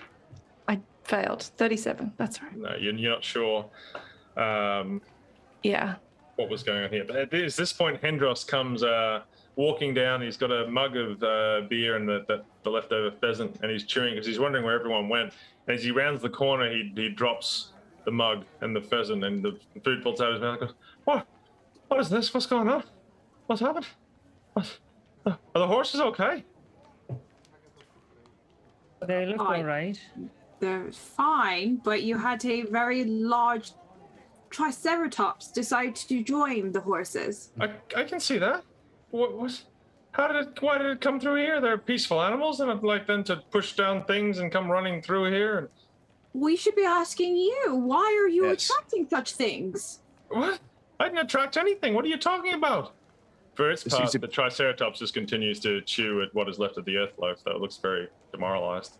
Can I try and lead it back to the forest while they're chatting? You can attempt to do that, yes. It'll be, again, the animal, I think it's the survival or animal law skill, yeah. I'm gonna do the thing again with the. If it's allowed, can I Yeah, try and certainly. augment it again? Yeah? Okay. Finally, just a regular augment. That's plus 20, right? Correct, regular. Okay. Yes. 18. All right. All right, 18. So yes, you managed to you coo the face of the Triceratops, and it slowly stands, shaking the earth beneath it as you lead it away back towards the broken down corral, the edge of the corral, and the big gap in the forest that it left behind it. Hendrost is still looking around like, what? Why the hell did this happen? We've been here for so long. Why would a Triceratops just come and... Why would a piece of cake come to life? I think we might need some information from you. Do you have any enemies? Would someone be sending these things against you? Yeah, and Varakos, he just kind of like, he closes the distances. Who did you irritate? What are you talking about? I didn't irritate... These things All don't of these just things happen. happening? Right, Aranda. Well, I might have lost some money to the duck at the inn, but he's an Urmal initiate. He can't control a dinosaur. Vasana saunters up to him, clinkety clackety, and basically goes, "So you have two options here. You can kindly ask my compatriot or answer my compatriot's questions, or you can deal with me, which I don't think is what you want to do." Well, okay. As I said, I lost some money to the duck. Why are you angering the duck? I didn't mean to anger the duck. He's only small. I mean, I don't think he has any friends or anything. But I mean, you're right. Maybe it was him. We should go and string him up. If he brought the dinosaur here, could have trampled the whole village. I'm not quite sure that the duck is responsible for bringing a Triceratops here quite yet. Look, we were playing a game, and I took him for more than he's worth, that's for sure. And I've been giving him a hard time about it. But that's just friendly jesting, you know. Him and a few other guys, and that's all it. Few other guys.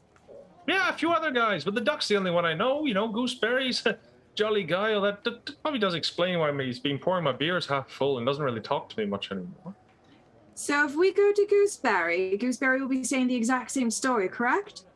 Well, I don't know what else he would tell you. It'd be like, yeah, we get together with a few people every now and then, play some games, and then you know, I'm really good, and I take a fair chunk of what they're worth, and then, you know, it's just some light ribbon, you know, just giving him a bit of ho, you know, and maybe he doesn't appreciate it, but, you know, that's really on him. It's not an excuse to lure a Triceratops into my corral and maybe destroy the whole village. You And mentioned just out these of other curi- people. Who else are these people? You know, just a couple of guys, you know, who keeps track of people? Are these Are other they people that you swindled their money? No, I didn't swindle the money. We played games and they lost money fair and square. Sounds like swindling to me. I didn't swindle anything, all right? But It sounds like we need the other side of the story. I agree. So we go get Gooseberry, question them. he should. If he's behind this, I'll. Oh, by Orlap, Let's I'll. not point fingers just yet. I'm going to okay. grab his hand, put it down. All right. Do you want me to I come with will- you, or shall I wait here? I mean, I really should repair that corral fence before the horses get out. Yes, repair. Take care. I of will your be horses. honest.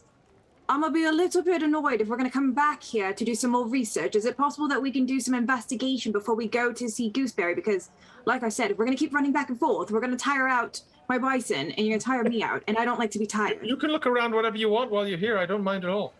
Asana, I Alright. don't mind following the tracks here. I'm not the one for talking anyway. If you all want to speak with Gooseberry. Perfect. Do you require backup? I can come along. I've always got Rurik as well, but I wouldn't mind. All right. I'm not usually up for splitting our group, but in this instance, it seems to be the best approach. Rurik will come get you if anything's wrong. Don't worry. Wonderful. Then we will see you soon, and good luck. May the gods be with you. Take off. And we split the party. Okay. So to be clear, Basana and Natum are going. No, Natum and Margot. Oh, Natum and Margot. Margot Mm-hmm. are going where? Going to. We're gonna follow any tracks we can find into the forest this time. See Okay, where it and may lead. Aranda, Vasana, and Barakos are Going to find the goose. Wait, yeah, going to Duck. Gooseberry. whose name is Goose. Yes. Duck, whose Oh. name is Goose. Sure. Yeah, this name Gooseberry. Goose. Of course. Okay. All right. So you three head back to the inn, where it's lunch hour is pretty much is relaxed now. There's only a couple of people left having some dessert. Bright Flower is there, clearing some tables. She looks up and smiles at you as you enter, but goes back about her business. Is the duck there? You can't see Gooseberry anywhere immediately. Bright Flower smiles at you all. Says, "Oh, have you come back for more? You didn't get a full feed before? Never seen you quite go through such a large present like that before." So Unfortunately, we are not here for the pleasant food, but we are here for for Gooseberry. for Gooseberry. Yes. Mm-hmm. He just said he had to go a moment ago. I let him leave early today. Where did he go? I'm not sure. I mean, How he lived out long in the ago? woods, so I'm assuming he went home. How long ago was that? Maybe it was quite annoying actually because it was right in the middle of the lunch rush. It was just before, just after you folks left your meal behind. But I'm now cleaning up. All right. Anybody good at tracking a duck or goose? Is it a duck or a goose? Tracking. It's a duck, and his name is Gooseberry. Gooseberry Sprigg is his full name. Can anybody track Mr. Sprigg? I don't have any track. But he Yeah. has a small hut in the woods just south of Apple Lane. I'm sure you can just try him there. And if not, I mean, he can't go far. I'm sure he'll be back for a shift this evening. Well, if we have no better lead, perhaps we try the house. I suppose so. Any objections? Varicose? None at all. The house it is. Right. Okay. Meanwhile, Natum and Margot are standing on the edge of the kraal where the fence has been broken down with the very, very large clearing that the Triceratops made, that it is now huddling back towards its herd, presumably, a long way ahead of you. You are right there on the edge of the forest. What would you like to do? How's everyone feeling? I'd like to find if they're still there, if they haven't been covered by Triceratops footprints. I don't know. Is the footprints that were leading to where the cake rolling? Yes, on the edge. tracks. So you'd like to try and retrace those tracking steps? Yes, so make your tracking Yes. roll. Can I use my movement to aid here to augment? You can augment with movement. Yes, not beast again this time. No, you move. Yeah. Okay. Wow. Somehow I failed that one with a 94. So I'll just do regular. Is this survival? No, track is Tracking. specific, right? Where's? Mhm. Wait. Ah, there it is. Oh, okay. I passed. Just Okay, well passed. done. So you do come across a couple of sets of tracks on the edge of the forest here that do lead deeper into the forest. So it is hard to track them. It's unclear to see if they are full, large human-sized footprints or a different sort of animal or anything like, which does suggest here that whoever was doing it was trying to obscure their tracks. Okay. Well, we'll follow, and I feel like between Margot and Natham, it's a lot of Natham not saying much and Margot being the only one speaking, but it's like something they're used to doing, working together. And as Sounds about right. you continue to walk, you don't get too far before you notice a very large wolf painted with runes standing in the forest, staring at you. Aye, if And only stares back Varacos is here. hard. And, We've got the wrong team for this. Rurik hisses and howls and digs its claws into the dirt. And we're going to take a brief break. everybody, so we can all refresh ourselves and get ready for the second part of our story. Now, if you're in the chat, please stick around, because at the moment we're going to be giving away 2 copies of the RuneQuest starter set. If you've been following along, the chat instructions can tell you how to enter. So you've got a couple more minutes to enter, then we're going to draw them, and we're going to give away 2 more copies at the end of the stream. Others will be back very, very soon. Thank you very much, everybody. Welcome back to the stream of Chaos. I'm your game master today. We are playing RuneQuest, role-playing in Glorantha, with a whole bunch of brand new players playing the game for the very first time. We're all sort of learning together. We're exploring the world of Glorantha together, and you can too. We're about to draw 2 names of the 4 giveaways that we'll be giving away today. So the first 2 winners are going to be drawn, and you will be taking home a very brand spanking new copy of the RuneQuest starter set. And to do the drawing, I'm going to kick it over to regular Stream of Chaos face, Jamie. Absolutely. So one more time, if you haven't already entered the giveaway, you can do so now in Twitch chat by typing !starter sets. And this is going to enter you in the drawing to get a copy. If you are a subscriber to the Chaosium Twitch channel, then you will have some additional entries. So now is a perfect time to subscribe. We'll just give that 1 second, and then I suppose get ready, because we are going to reveal the name of the first winner. And the name is Chaos Them. So fantastic. Congratulations. Yay. We will One of be my sugar sending cubes. you through a message with all the details of how you can get your copy. If you don't already have a Chaosium account on the Chaosium website, please go and sign up for one now. And then let's go through for giveaway number 2. RQ Staffin, oh, fantastic. Very good. And congratulations once again. If you didn't win this time, do not stress. Stick around. There will be another chance to win at the end of the stream. And you can continue to enter using the code. Good luck. And I'll pass it back to you, Brian. Well, when we left a moment ago, Natem and Margot the Fierce were tracking footprints through the forest in the hopes of finding whoever lured the Triceratops and or mysterious Earth Loaf into the Apple Lane stable corral. And they came across a very large wolf with runes painted on it. And Natem's shadow cat, Rurik, was getting very stressed and panicked at the sight of this wolf. So you see this wolf, Margot and Natem. What would you like to do? The wolf is not, it's just staring back at you. I think we're both right. Both of us are the. I might say very softly to you, you're the survivalist. Is this a play dead situation, or? No, that rarely works. We mean you no harm, great beast. And I try to get Rurik to calm down too. Like, shh, it's all right. We're here in peace. Is it like coming at us? Does it seem aggressive? It's staring there, and actually, you both noticed, Natem in particular, you noticed that it actually has the beast rune, the sort of the upside down triangle painted into the fur on its forehead. So this is likely not a wild wolf, but it sees you, and then it turns tail and runs deeper into the forest, very expertly dashing through the forest. Strange. Do you think we ought to follow it? I think we probably should. I seem to want to. I'll look towards you. We both have very high beast rune, I think. So we may be very well. Yeah.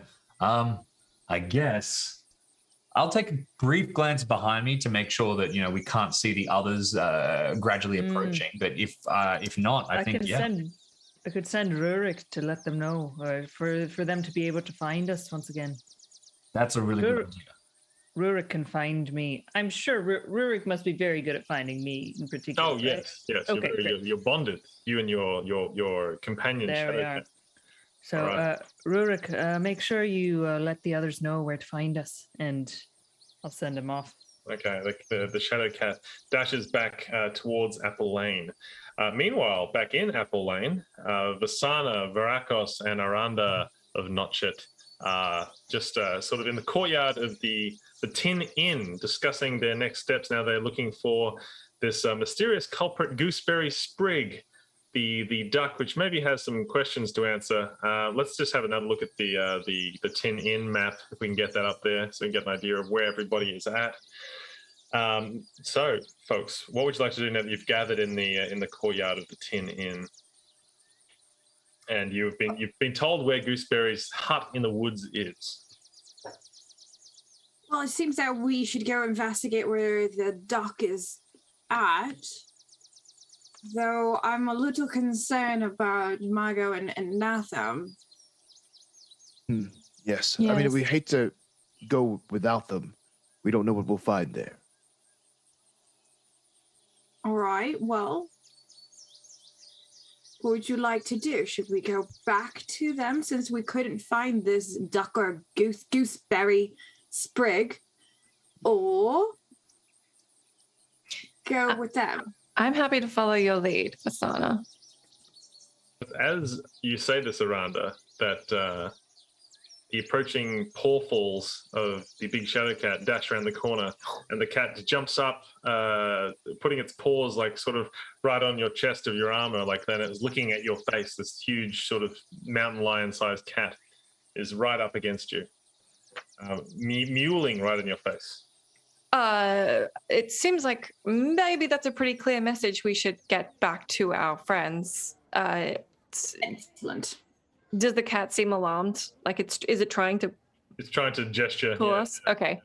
It talks like, oh, the forest. Well, if we haven't got a strong lead on Gooseberry, should we just go back and regroup for now? I think we should go back and go take care of them. Nathan said that they would send Shadowcat to us if there was any sort of danger, and I think this is quite the gesture of danger, so we should go. Good point. I'll get back on my mount. Mm-hmm. Same. Riding horse. You're getting on your. I will run. You will run. Alongside. Nice. Right. Okay, so you follow Rurik, the Shadow Cat, as leads you back to Hendrost Horsemaster's stable, into the corral with the very little left of the earth loaf and all the big hoof prints of the Triceratops, and into the forest. It leads you in there, and it's after a few minutes that you are reunited with Margot and Natum. Natum, the Rurik coils around your feet. Margot, what do you say when your compatriots return? You won't believe what we saw. You at a point straight at Varakos. We're gonna need you specifically. Varakos, is it more killer? Yeah. Is it more cake? No. Well, I mean, hopefully you can turn it into. No, I think you're going to find another one of those cloaks you've got around your back. Only, bigger. Well, it was peaceful as far as you could tell, and Nathan still got his nose in the dirt, like following tracks, and it was peaceful. I don't know. Do you have to? Is it like something? Do you have to kill every wolf you see? Is it a must do, or is there? Is it more of a name? Sort of, More right. name. I'm son of Nian, but I don't like bring it up on the daily usually. This beast that I carry on my back, this pelt, is out of necessity. Death was a necessity for it. It was either I wear it or it wears me. That's how I see it. Right, so it was aggressive at the time, is what you're saying. Yes. This one might not be. At any rate, a big wolf was there and heading deeper into the woods. So there's something strange. Giant rune atop its head. We think it was sent or perhaps trying to lead us, so we're following its path. Seemed like a message from the gods, if there was any. All right. Well, Nathan, you should lead the way since you're the person who can read tracks better. Oh, right. Well, it just went this way. Hopefully we're not too far behind.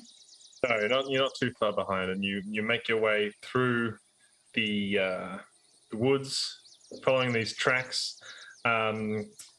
Aranda, could you please make a scan roll from where you're standing? Because you're atop the horse, which is not quite as high as being atop the bison. And Nope, I failed. Sasana to also make a scan roll as you go. You two are up high on your mounts. Just barely made it with a 45. Oh, perfecto. So you see above the trees ahead is a little plume of smoke from deeper into the woods, roughly in the direction that you are headed. I kind of hold my fist up to kind of like stop everybody. And I point out the smoke. Oh, Basically telling everyone to hush and like follow. The bison makes a large, like, whatever the bison equivalent of a horse neigh is, like the thing, but bison noises. But you approach slowly and not too far ahead, Nathan, because I'm assuming you're probably at the front of the party following these tracks. You can see a small clearing where using the word ramshackle is probably generous, but there is a ramshackle hut that has two doors on it, one like a regular sort of door size and one the size of a door that maybe, I don't know, if you were the size of a goose or a large man-duck creature would go through. And there is seems to be a fire on inside. There are two horses that are hitched to a tree nearby. And so the hut could probably fit maybe 6 to 10 people at most, but it is not particularly, like, the structural integrity is not fantastic. Right. What if is the wolf here? You or can't no? see any wolf, but the wolf tracks lead to the clearing. But then for some reason, just disappear. There are no more wolf tracks. Ah, a gift from the gods indeed. I think we're approaching who we may be wanting to question. The tracks lead here by any sense. So, how do we want to approach this? Well, we could just knock on the door. Oh, right. Is that how we say hello? All right. Well, you do that, and I'll be here, and I'll just step into a bush. All right. And I jump off so on my go. bison and clickety clack. And Rurik will like stealth into the shadows as well and stay a little closer to them, though. To us, it probably appears that you genuinely disappear. All right. So is anyone going up to the front door? I'll hang back a little bit and let her go first, but I'll sort of play backup. Mm-hmm. I'll get off the horse. Okay. Varakos? Varakos he's gonna go up to the door as well. He has both of his weapons in his hands, just kind And of just like to confirm, down. Miranda, are you staying on top of your horse? No. Okay. I'm off. You've dismounted. All right. I hand the reins over to Aranda of Molon. And I turn to Varicose. Do not be that intimidating. We have no idea what we're going up against. Put those away. Yes. And he puts them away. He values this whole honor thing, and he doesn't want to just, kill anyone without it coming to that. Good thinking, Lasana, he says, lowering his eyes in his head. I will give you the signal if it comes to blows. Yes, I will defend you all with my life. As you will. So she walks up and politely taps on Which the door? door. The normal size one or the small one? Do I recognize that it's like duck size? Yeah, you've been around Glorantha long enough to know that sometimes there are multiple doors and some of them are duck sized.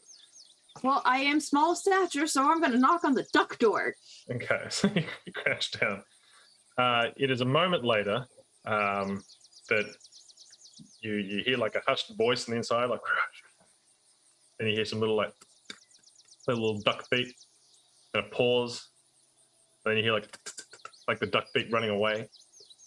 Then you hear some more hushed voices as well. Anyone can make a listen roll if they would like to. Sure. Shall. Where is my wisdom? Where is listen? It should be under your perception skills if you have it. It'll I be do not have it. I can't listen. I do not have the ability to hear. I do want to say that as they're all going in, I'm in the bushes, but I'd like to watch the house, right? Make sure that everything is good. Yeah. None of you can listen? Failure. I can. I failed. All right. I have listen, not wit. Did you say wisdom or listen? Listen. Sorry. Listen.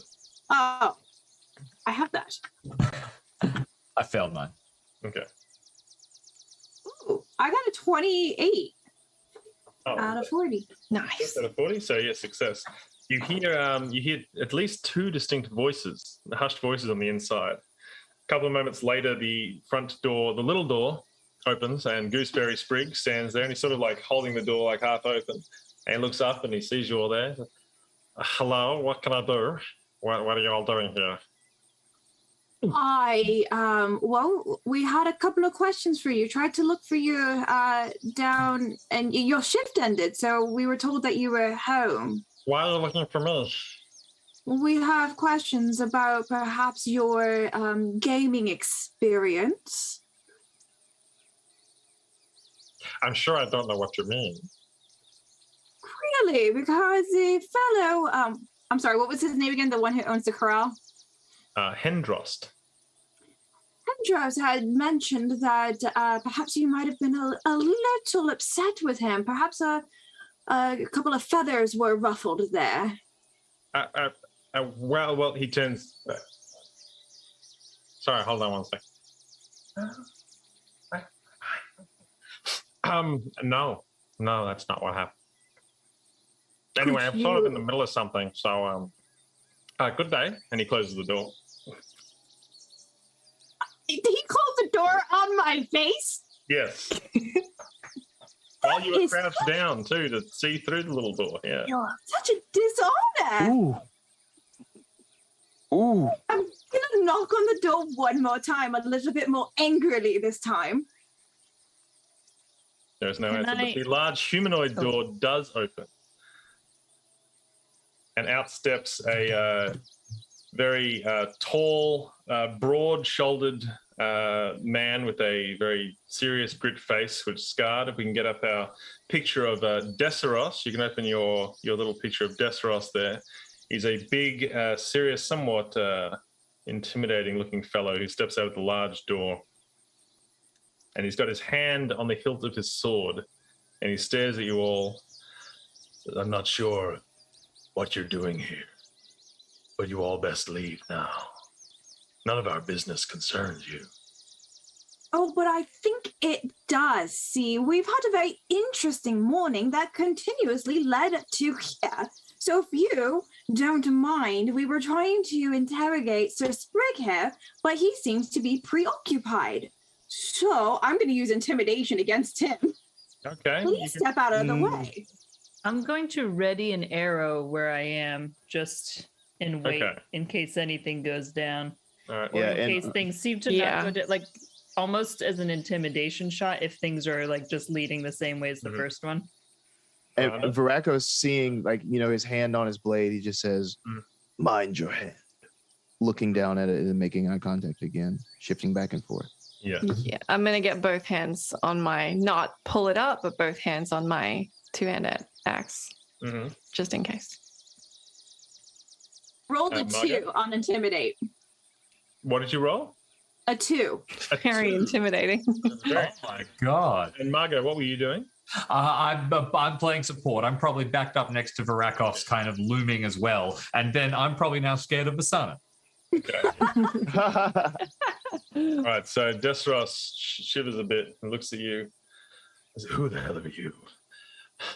Just to come here and try and insult my honor.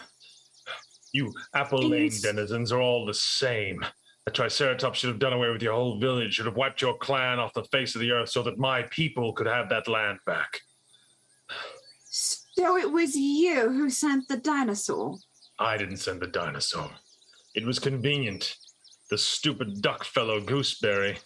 He wanted even, so he went and got himself an earth loaf. He bought it off me. Right.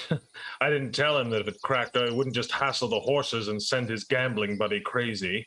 No, but he opened it up. That smell, oh, it's like ambrosia. to those dinosaurs, and then it would come and destroy the whole village. So That's it what I was your truly wanted. plan and Gooseberry's plan. No, that was not my plan. As I said, I just wanted to get back at the horse guy. I didn't know anything about the Triceratops. That's what we're trying to talk about right now. I think he went a bit overboard. I didn't know he wanted to destroy the whole village. Oh, do you want to see what overboard looks like? It's me. I don't know. Do you? And from behind him steps out a very large wolf, Oh no. as well as a man, another shirtless man with his hand on the back of the wolf. If we can get our art of the wolf brother up here, you'll see this. These were also sequestered inside the hut. So I'm going to try to get the jump on this. And this is probably going to be Varicose's thing. This is the moment you were looking for from Vasana. I'm going to use Demoralize, and I'm going to tell him you are going to step back in that house and you are not going to use your weapon against any of us. Okay, excellent. So what we're going to do here is we're going to enter Runequest Combat. So basically, there's a unique way. We don't roll any dice to see the order in which we go, and nor is it like Cthulhu, where it's just based on your dexterity. It's actually based more on the complexity of the action that you want to do. So combat in Runequest is measured in strike ranks. So there is rank 1 to rank 12. Depending on what you want to do, that will give you a different strike rank. So for instance, your broadsword might have an SR rating of 7, which means that you act on rank 7. And everybody who acts before then, anyone who acts after you. And there are various things you can do which might shorten or elongate this period. So what we do before we do anything is we go around and ask everybody what they want to do, and we determine the strike rank. So Basana, you've said you want to cast Demoralize. So how many magic points does Demoralize cost? 2. 2. So for you, you'll be acting on strike rank 1 with that spell. Okay, Natum and Rurik, what would you like to do? I would like to cast a spirit magic spell on my held arrow. Oh, yeah. What spell would you like to cast? Speed art. Speed dart? Yes, speed art. dart? Yes. Speed dart. How many magic points does that cost? 1. Okay. So you'll also be acting on strike rank 1. Aranda, what would you like to do? Maybe let's go with Blade Sharp 2. I don't know what that does. Does So it do Blade anything Sharp 2 helpful? is you cast it upon, say, your one-handed axe, and that will give you a magical bonus. So for every point of Blade Sharp, it gives you plus 5% to your roll and plus 2 damage, and it makes your damage magical. Let's do it. Okay, so that means you'll be acting on strike rank 2. So everyone, just as I go around, just note what strike rank you're acting on. Mago. Yes, I will cast I will also cast a spell, a 2-point spirit magic spell. But then I'm going to, since we've got so many people acting quickly in the round on early strike ranks, I will then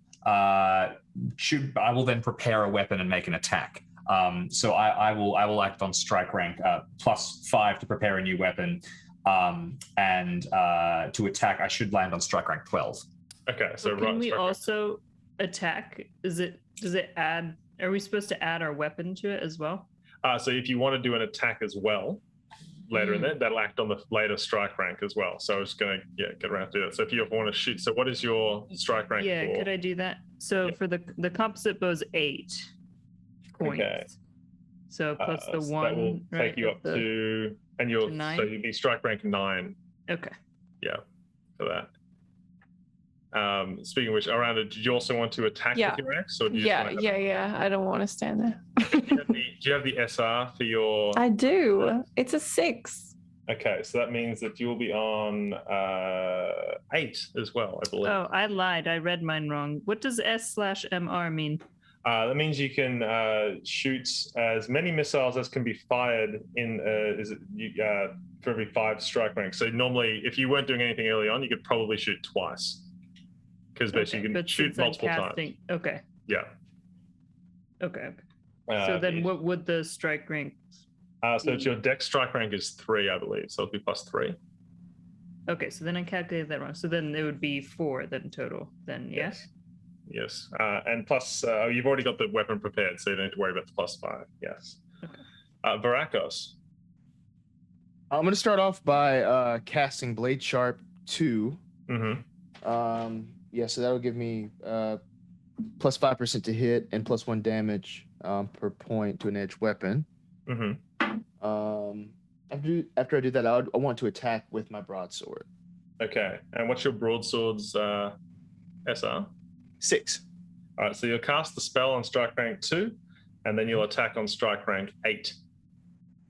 Gotcha. Mm-hmm. All right. I think that is everybody. Now, obviously, I've got the NPCs here who will be attacking on their various strike ranks as well. All right. So now what we do is we go through and we just count. Everyone lets me know when they're acting. So is anyone acting on strike rank 1?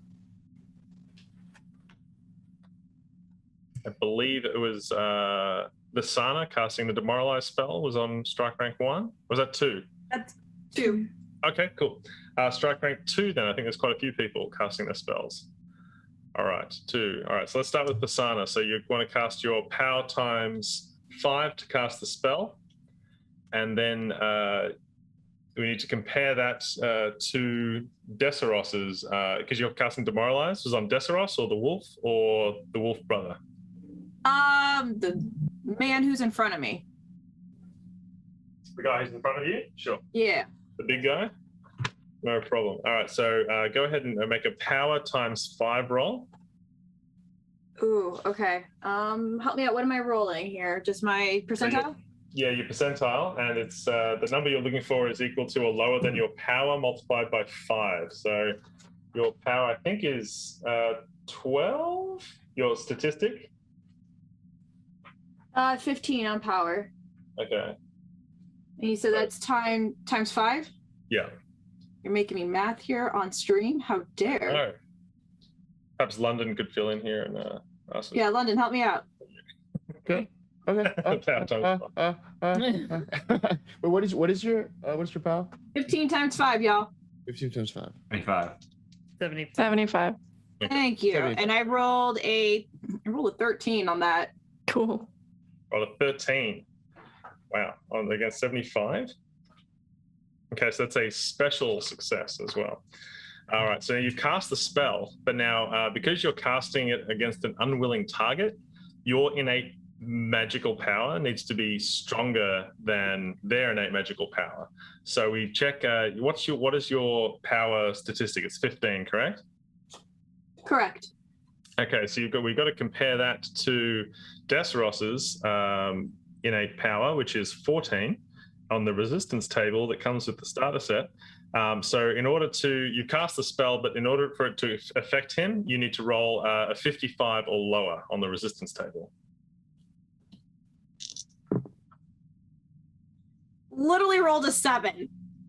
Okay. So, wowee. 55, 7. So it is a special success. So he is demoralized. He drops his sword and he steps away from you. He is not about to attack. Who else was acting on strike rank 2? Okay. Margot and Varakos. Varakos, what were you doing first? You're casting Blade Sharp? Blade Sharp 2, yes. Okay, so same deal. Your power times 5. And also, yes, for every point of the magic, you need to reduce your magic points by 1 as well. So Visana, make sure you note that your magic points have come down by 2 now that you've successfully cast Demoralize. Oh. I think I misunderstood. We act multiple times during the strike rank tracker? You can. Once we get to 12, we start again.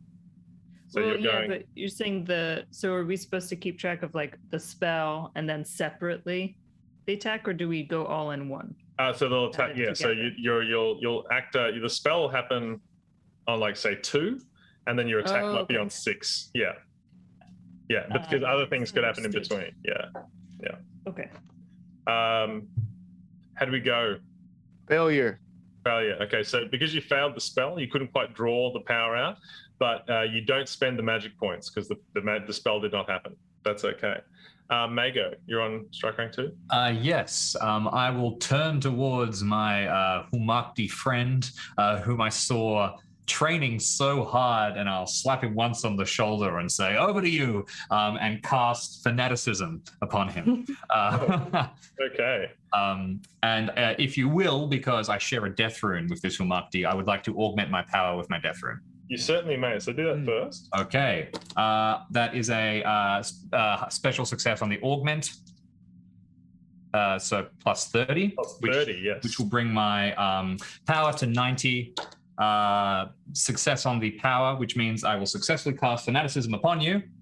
So you are filled with rage. This does all kinds of wonderful things. You can choose to try and resist this if you don't want it, because it does have some drawbacks.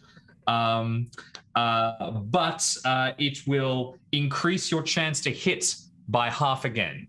So if you have a skill of say 70, it will go up to 105. Quite a large buff to your attack. Unfortunately, you can't parry anymore. So it's a hit only kind of thing. You can still dodge, but your dodge is reduced by half. So it's a very good attack buff, but not a lot of them defensive. Who was this for? This is Barakos. He was casting it on Barakos. Okay, strike rank 3. Thank you. I didn't do mine.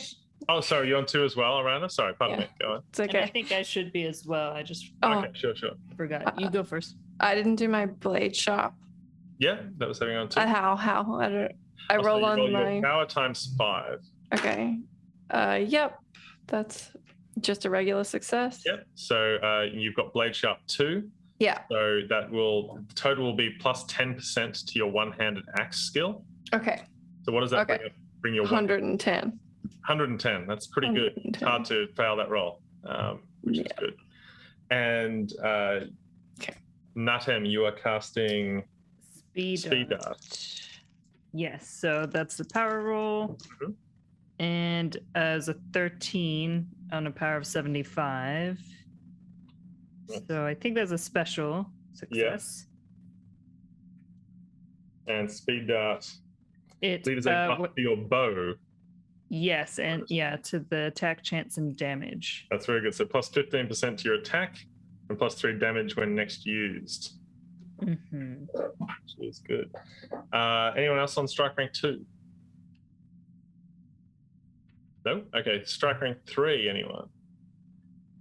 Supposedly, according to chat, I have strike rank 3, but I'm not sure I understand it. Strike rank 3, yes, that's when your dex the prep. Sorry? Yeah, Because you because of prepped the already, prep so yes, okay. you should be able to shoot because your dex is strike rank 3. Because normally you would add 5 to it because if you're like knocking your bow, Mhm. because you already you said earlier you'd already put an arrow there, Right. so you can attack on who are you attacking? The demoralized guy, the wolf, or the wolf brother? Ooh, I feel like the wolf brother is too many similarities, so I would like to strike. I guess the demoralized guy, which feels mean too, but look, I'm sure it's all happening very quickly. I'm further back. I can't tell he's demoralized from here. Yeah. So I will shoot him. Okay, so you're making a roll. Remember, you got plus 15 to that as well. So what's your total now? The total's 85, but I just rolled a 99. Oh, that is a fumble. Yes. If ever I saw one, he's got to roll for his dodge still. Is there a way to do rerolls in this? There's no luck or Not no in- pushing. Okay. Not in Runequest. But yes, so the arrow flies past his head. He's like, what? Because he's so scared and he's worried about the It arrows was a coming. warning shot. Yeah, it's a warning shot indeed. Strike rank 4. Strike rank 5. I think this is one of the wolves is going now. No, not yet. Strike rank 6. Oh. Strike rank 6. All right, that is a Randa of Notchet. What would you like to do? You're attacking with your axe. Yeah. Who would you like Let's do to it. I'll go for the dude with his wolf. But yeah. Do you want to attack the dude or the wolf? The dude. I feel bad about attacking the wolf. Okay. All right. He is going to attempt to parry your axe, your one-handed axe, Yeah. crackling with magical energy. He's going to try and parry it with his short spear. He Okay. has a 55 to try and do that. Okay. He got a regular success. Okay. Now, he's also, because you're over 100, for every point you're over 100, he's at -1. So what was your total? Is 110. 110. Okay, so he was at -10. So he was actually looking for 45. He still just got a regular success. Okay. So now you're rolling 110. Okay. Yeah. Just roll for 110? Yeah, it's just roll it. Okay, yeah, I mean, I got a 63. Okay, 63. So that is just a regular success. Yeah. Normal attack against a normal parry. Okay, so you are going to roll your attack's normal damage. So you Okay. got the damage there listed for your attack. Remembering you get +2 for your blade sharp. Okay. What am I rolling? I don't understand. On your understand. character sheet, the Sorry, damage. I'm a noob. I don't know what 1d8 + 2 + 1d4 mean. So you're going to roll your 8-sided dice and your Okay. 4-sided dice, Yes. and you're going to add those numbers together. Okay. And what else was in yours is the only character sheet I don't have in front of me. That's 7. Yep, 7 plus, what's the number in between them? Is it say +2? 2. Plus 2? Yeah. And then you got blade sharp, which is another 2. So Okay. 7, So 11. 10, 11. Exactly. Okay. All right. So you damage his spear by you chip away at the spear, but he does manage to keep Okay. it in place. Although the spear is pretty severely damaged with it chipping away. Now there is so you did 11, and his spear has a HP of 6, so that is 5 points. Now, can you please roll a d20 to see where in the body your excess damage hits him? 14. A 14 is going to be his left foreleg. So you had Nice. 5 points after you knocked away his spear. He has 1 point of armor, so that's going to be 4 points. That's going to be damage in excess. So in Runequest, we roll to see where on your body you get hit. Each part of your body has its own hit points and its own armor, depending on what you're wearing. In this case, his left leg had 1 point of armor, so that ignores 1 point of damage, but then it only had 3 hit points. So the 4 points go directly into it, mangling his leg very severely with this axe. There's sort of blood and sort of arterial spray spattering all over the axe, onto your armor, into the dirt as he falls down, sort of screaming onto his hind leg. Well done, a rounder of notches. All right, strike Feel rank bad. 7. Strike rank 7. 8. I think this is the 8. Barakos. And I think Rurik also has. Oh, Rurik, yes. I forgot all about Rurik. Yes, he'll be Me attacking. too. Yeah, that's all right. All right, so we'll do Barakos first, and then Rurik has got a little suite of attacks, I'm pretty sure. He gets to do a couple of different things. You just got to decide on your target for that. Barakos. It is time for some broadsword action. All righty. Who am I sort of in range of right now? Is that wolf? With a couple of steps, you could reach either the demoralized Desseros. The wolf is sitting there growling. The wolf brother, however, is really on the ground, bleeding out quite severely from his leg. All right. I'm gonna stick with the name. I'm gonna go towards the wolf. It's growling. Yeah. Nice. Now, if I have to remember do it. correctly, is it your broadsword that does have a magical bonus to it? Well, yes, yes, indeed. So I'll read that to you. So yeah, my Humakti gifted broadsword. It's inscribed with death runes, which does double damage to wolves. Specifically, Which is kinda why. to wolves. Yeah. All right. Yes, Well done. specifically. Okay, so All right. as you try and this wolf is going to definitely try and bite and snare at you. So he's just definitely trying to get right back in there. So he's going to try and parry with his jaws. Okay. Okay. So what is your attack roll normally on your sheet? Normally it's 90. Okay, and now you've gotten plus 10% from your. So you're looking for 100. And also fanaticism, which Fanaticism, which is half again. So that's 150. And as I said before with Aranda, for every point you're over 100, you're reducing your opponent. So that's minus 50 to the wolf. So the wolf is looking for a 10. This, of course, representing that when your skill is high enough, your opponent really doesn't have much of a chance unless they are quite skilled. The only way to get good at combat in RuneQuest is to put on your armor and just get good at fighting, increasing your stats as you go. Let's see how this wolf goes, though. He's going to roll a 90. He's not going to do it. It's a 96, actually. That's a fumbled parry. This is going to be pretty good. Yeah, 91, but hey, 91. works. So it's just a regular success. That's okay. So normal attack against a fumbled parry. All right, so roll your normal damage and then double the total that you get. All right. So what's the normal damage on your character sheet? Yeah, so this is a D8 plus 2 plus a D6. and then that's doubled, and then it gets doubled again because because of fanaticism? you're going to do critical damage on this. Oh, because it's critical damage, right. Okay, yes.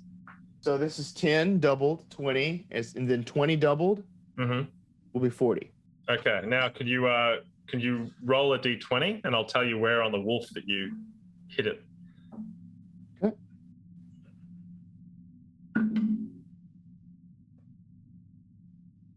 $11. 11? Mhm. Okay, its right leg is definitely not it's going, you just sever right through it. This wolf is not stoked. And as you cut off its right leg, this thing transforms before your eyes back into a human being with the beast rune on his forehead. And he's now clutching at his severed right arm, screaming, please, for mercy. Oh. Rurik the Shadowcat. Yeah. Could I have Rurik, okay, are any of them still... So, Wolf has turned into a man. Missing an arm. Missing an arm. Person at the door is demoralized, and then Wolf's man is... The other guy is clutching his leg that Aranda of Notchet has just sunk the better half of her axe into. So threat level fairly low. Fairly low for now. They could still heal themselves. They Right. Okay, so can I have Rurik use their claw and bite, but more to subdue and hold them down? As opposed to mauling or killing someone. Yes. You can do that. They're not at this point really going to fight it off too much. So we're going to say you probably don't have to roll for that. If it's just going to essentially push them down, but it's not actually going to maul them to death. Right, like a non. Because they're already paranoid. They're not going to let that happen. Okay. Strike rank 9. I think that's everybody's active now, right? Unless you want to shoot again at anybody. No. This is all right. You don't want to fire up any more warning shots or anything. Excessive. Okay. So it's safe to say that the combat was fairly successful. I think we won. No one even got quite the chance to do anything. So these two wolf brothers are holding down bleeding, and Desros is shaking, and Gooseberry Sprigg is breathing heavily with his back up against the door of his little hut. What would everyone like to do? I'd like to interrogate Gooseberry. Okay, so it's not too hard. He's inside the hut, behind the door. Is the door closed? The little one is. The big one's open, which is right next to the little one. I'm gonna push everybody aside and go find Gooseberry. Okay, so you open the big door, and then right next to the big door inside, to the left, in front of the little door, is... I don't open the door. I kick it. Oh, you kick it? Oh, sorry. It flings in. He's like, oh. Yeah, okay. He's not super stoked. So now that you closed the door on me and we had this little charade of fighting here, are you going to answer my questions or not? I told you, I didn't know what to do. I was just trying to, I don't know. I just wanted to get even with Hendrost about the gambling thing.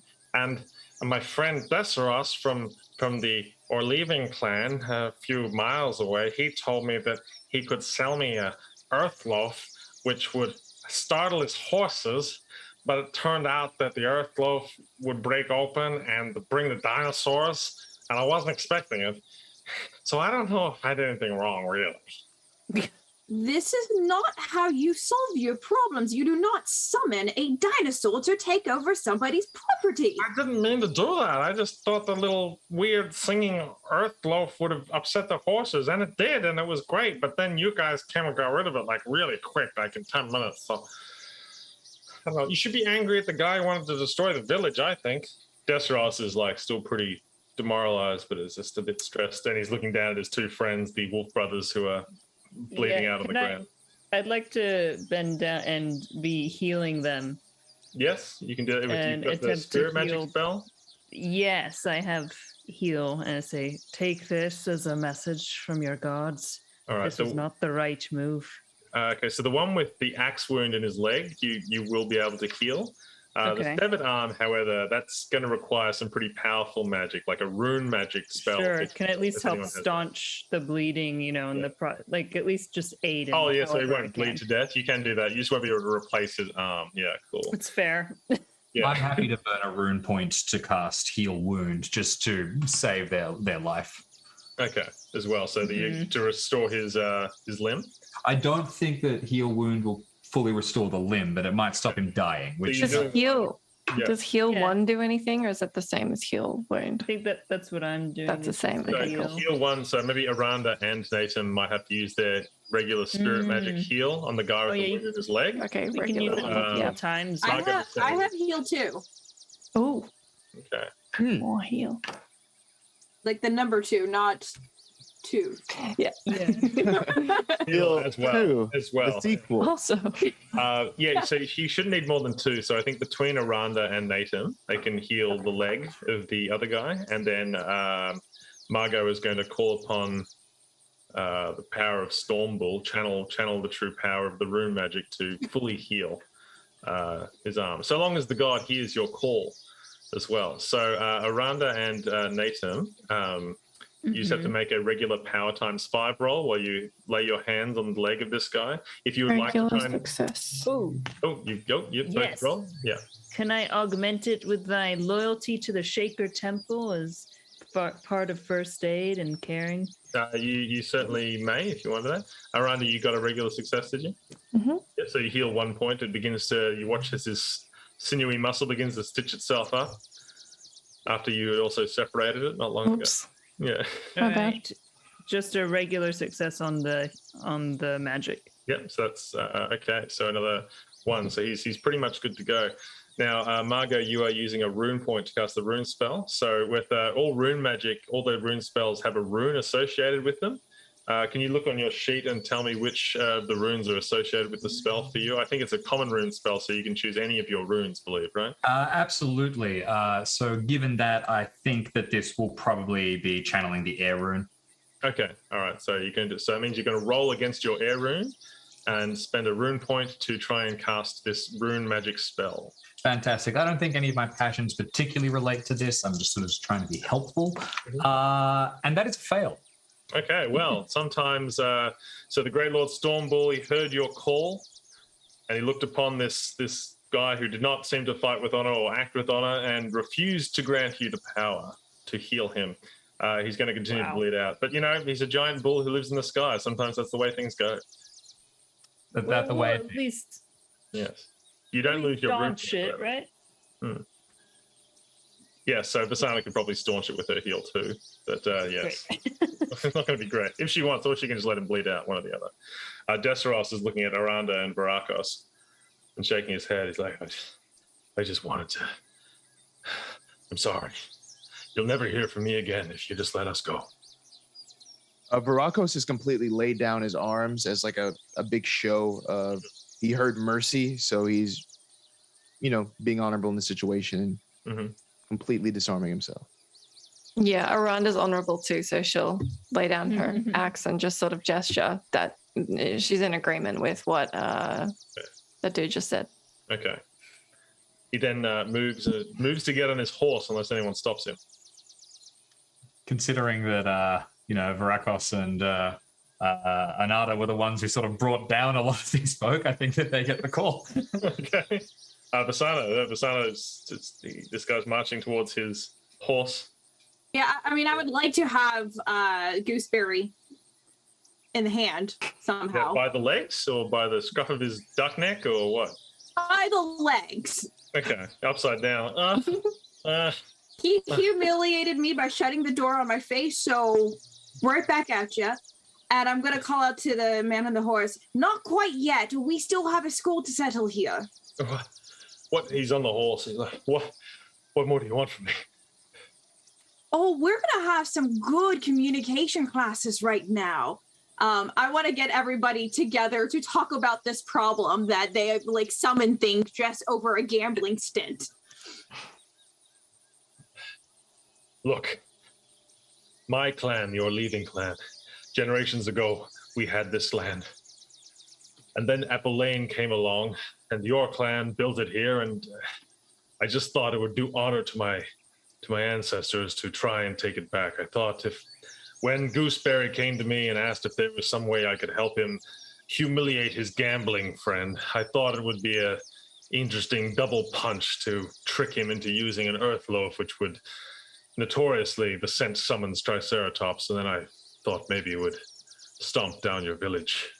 And then you'd have no choice but to come to your leavings for help, and we could re-establish our foothold in these hills.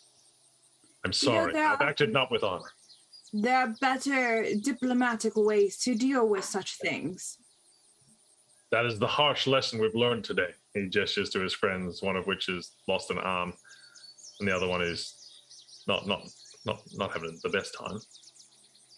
So I highly suggest that you do not leave town, but you figure out a better way of communicating your needs. Am I clear? Yes, ma'am. And perhaps get another earth loaf, are we, Please. And I couldn't think of a better way, better line on which to end our RuneQuest stream for today. Thank you so much. Now, just to be clear, this is not a scenario from the starter set. This is an amalgam of a lot of things that extend from the starter set. You can find a lot of Chaosium products. I've been using a few of the different books involved, but all of the characters, the strike ranks, all the spells and everything that happened today is available in the RuneQuest starter set giveaway, for which we're about to do in a couple of minutes. So if you haven't yet entered, James, I believe it's exclamation starter set in the chat. That'll enter you into the draw. If you're subscribed to Chaosium Inc. on Twitch, you'll get a few more entries in that. So over the next couple of minutes, make sure you enter if you're interested. And we're just going to go around, and I'm going to ask everybody, you're just a reminder to tell us who you are, where you can be found, and also what you thought of your very first RuneQuest experience, starting with London Carlisle, if he's prepared. Varakos Wolf Killer. Yes, I'm just over here admiring these beautiful dice that come with the starter set. I'm London Carlisle. You can find me on Twitter at London Carlisle. I'm a Game Master of Spot Hidden. We're going to start some new Dark Ages, Call of Cthulhu action and horror next week. So I'm very excited to be running that. Other than that, just follow me on Twitter for all the games I play in. And I had a blast playing with all of you today. And I can't wait for my next RuneQuest adventure. Excellent. Jess McDonell. Yeah, so this was so much fun. Thanks so much, guys. Really interesting game. Really enjoyed it. You're all amazing. I can be found on whatculture.com, where I do video things, hosting things, writing things, and GTV ANZ, where I play Ubisoft games in Australia, and on my Twitch, where I'm twitch.tv/tempertress. You probably see me in the chat, where I play games a couple times a week. Cynthia Marie. Oh my gosh, this was so much fun. I love Masana. I want to play her again. But you guys can find me on Twitter at SinDancer. Post all of the shows that I'm on. I do a lot of one-shots. However, I am on a special series. I'm on Becca's Gusta Calix. We're playing Embrujado, which is Call of Cthulhu in Puerto Rico. We are in our last episode tomorrow, so if you'd like to catch up, there are 3 episodes ahead, and tomorrow will be our finale. Other than that, I'm taking the rest of the holiday off because it's going to be my birthday in 2 weeks, and I'm going to celebrate hard. So, Happy birthday. Yeah, thank you. So, yeah, just come find me on the socials and come hang out with me. Josephine McAdam. Hi, I'm Josephine McAdam. My mustache is falling off, so this is great. You can find me if you're looking for more film work. You check out my IMDb. I've got a few horror films out on Shudder right now.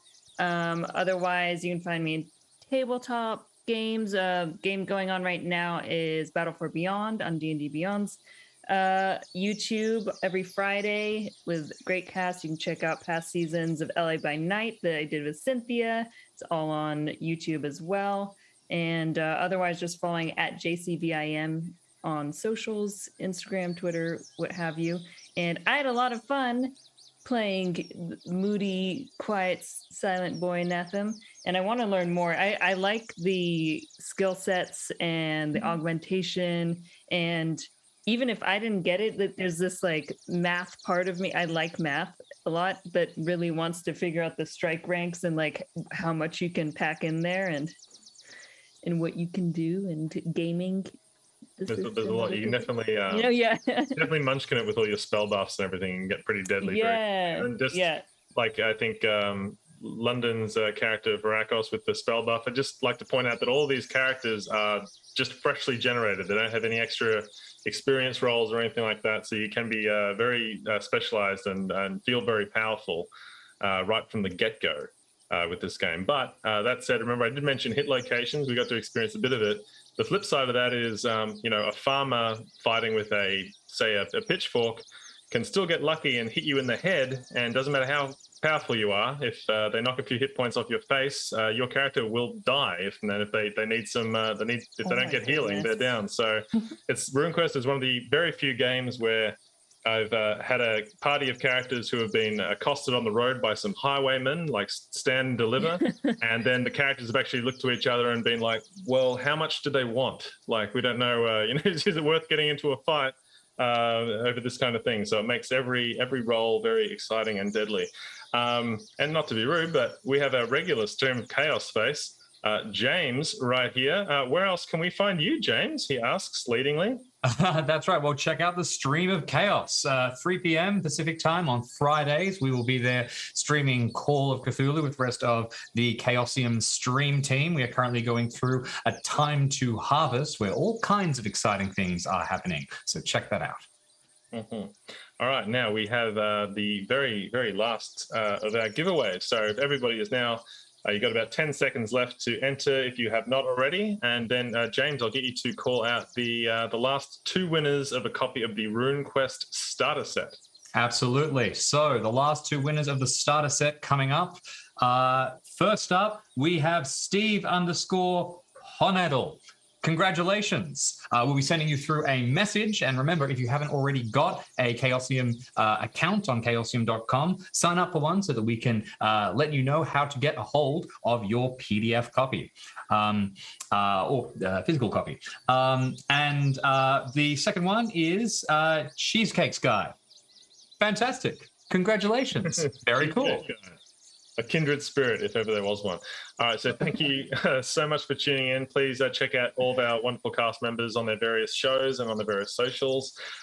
Thanks so much for being here, everybody, and sharing this RuneQuest experience with us. We hope to have you again. And thanks to everybody at home. Please like and subscribe to the Stream of Chaos here on Twitch, where we're always showing off our fantastic Chaosium games. I've been your Game Master, Brian, and we'll see you again next time. Thanks so much. Bye-bye.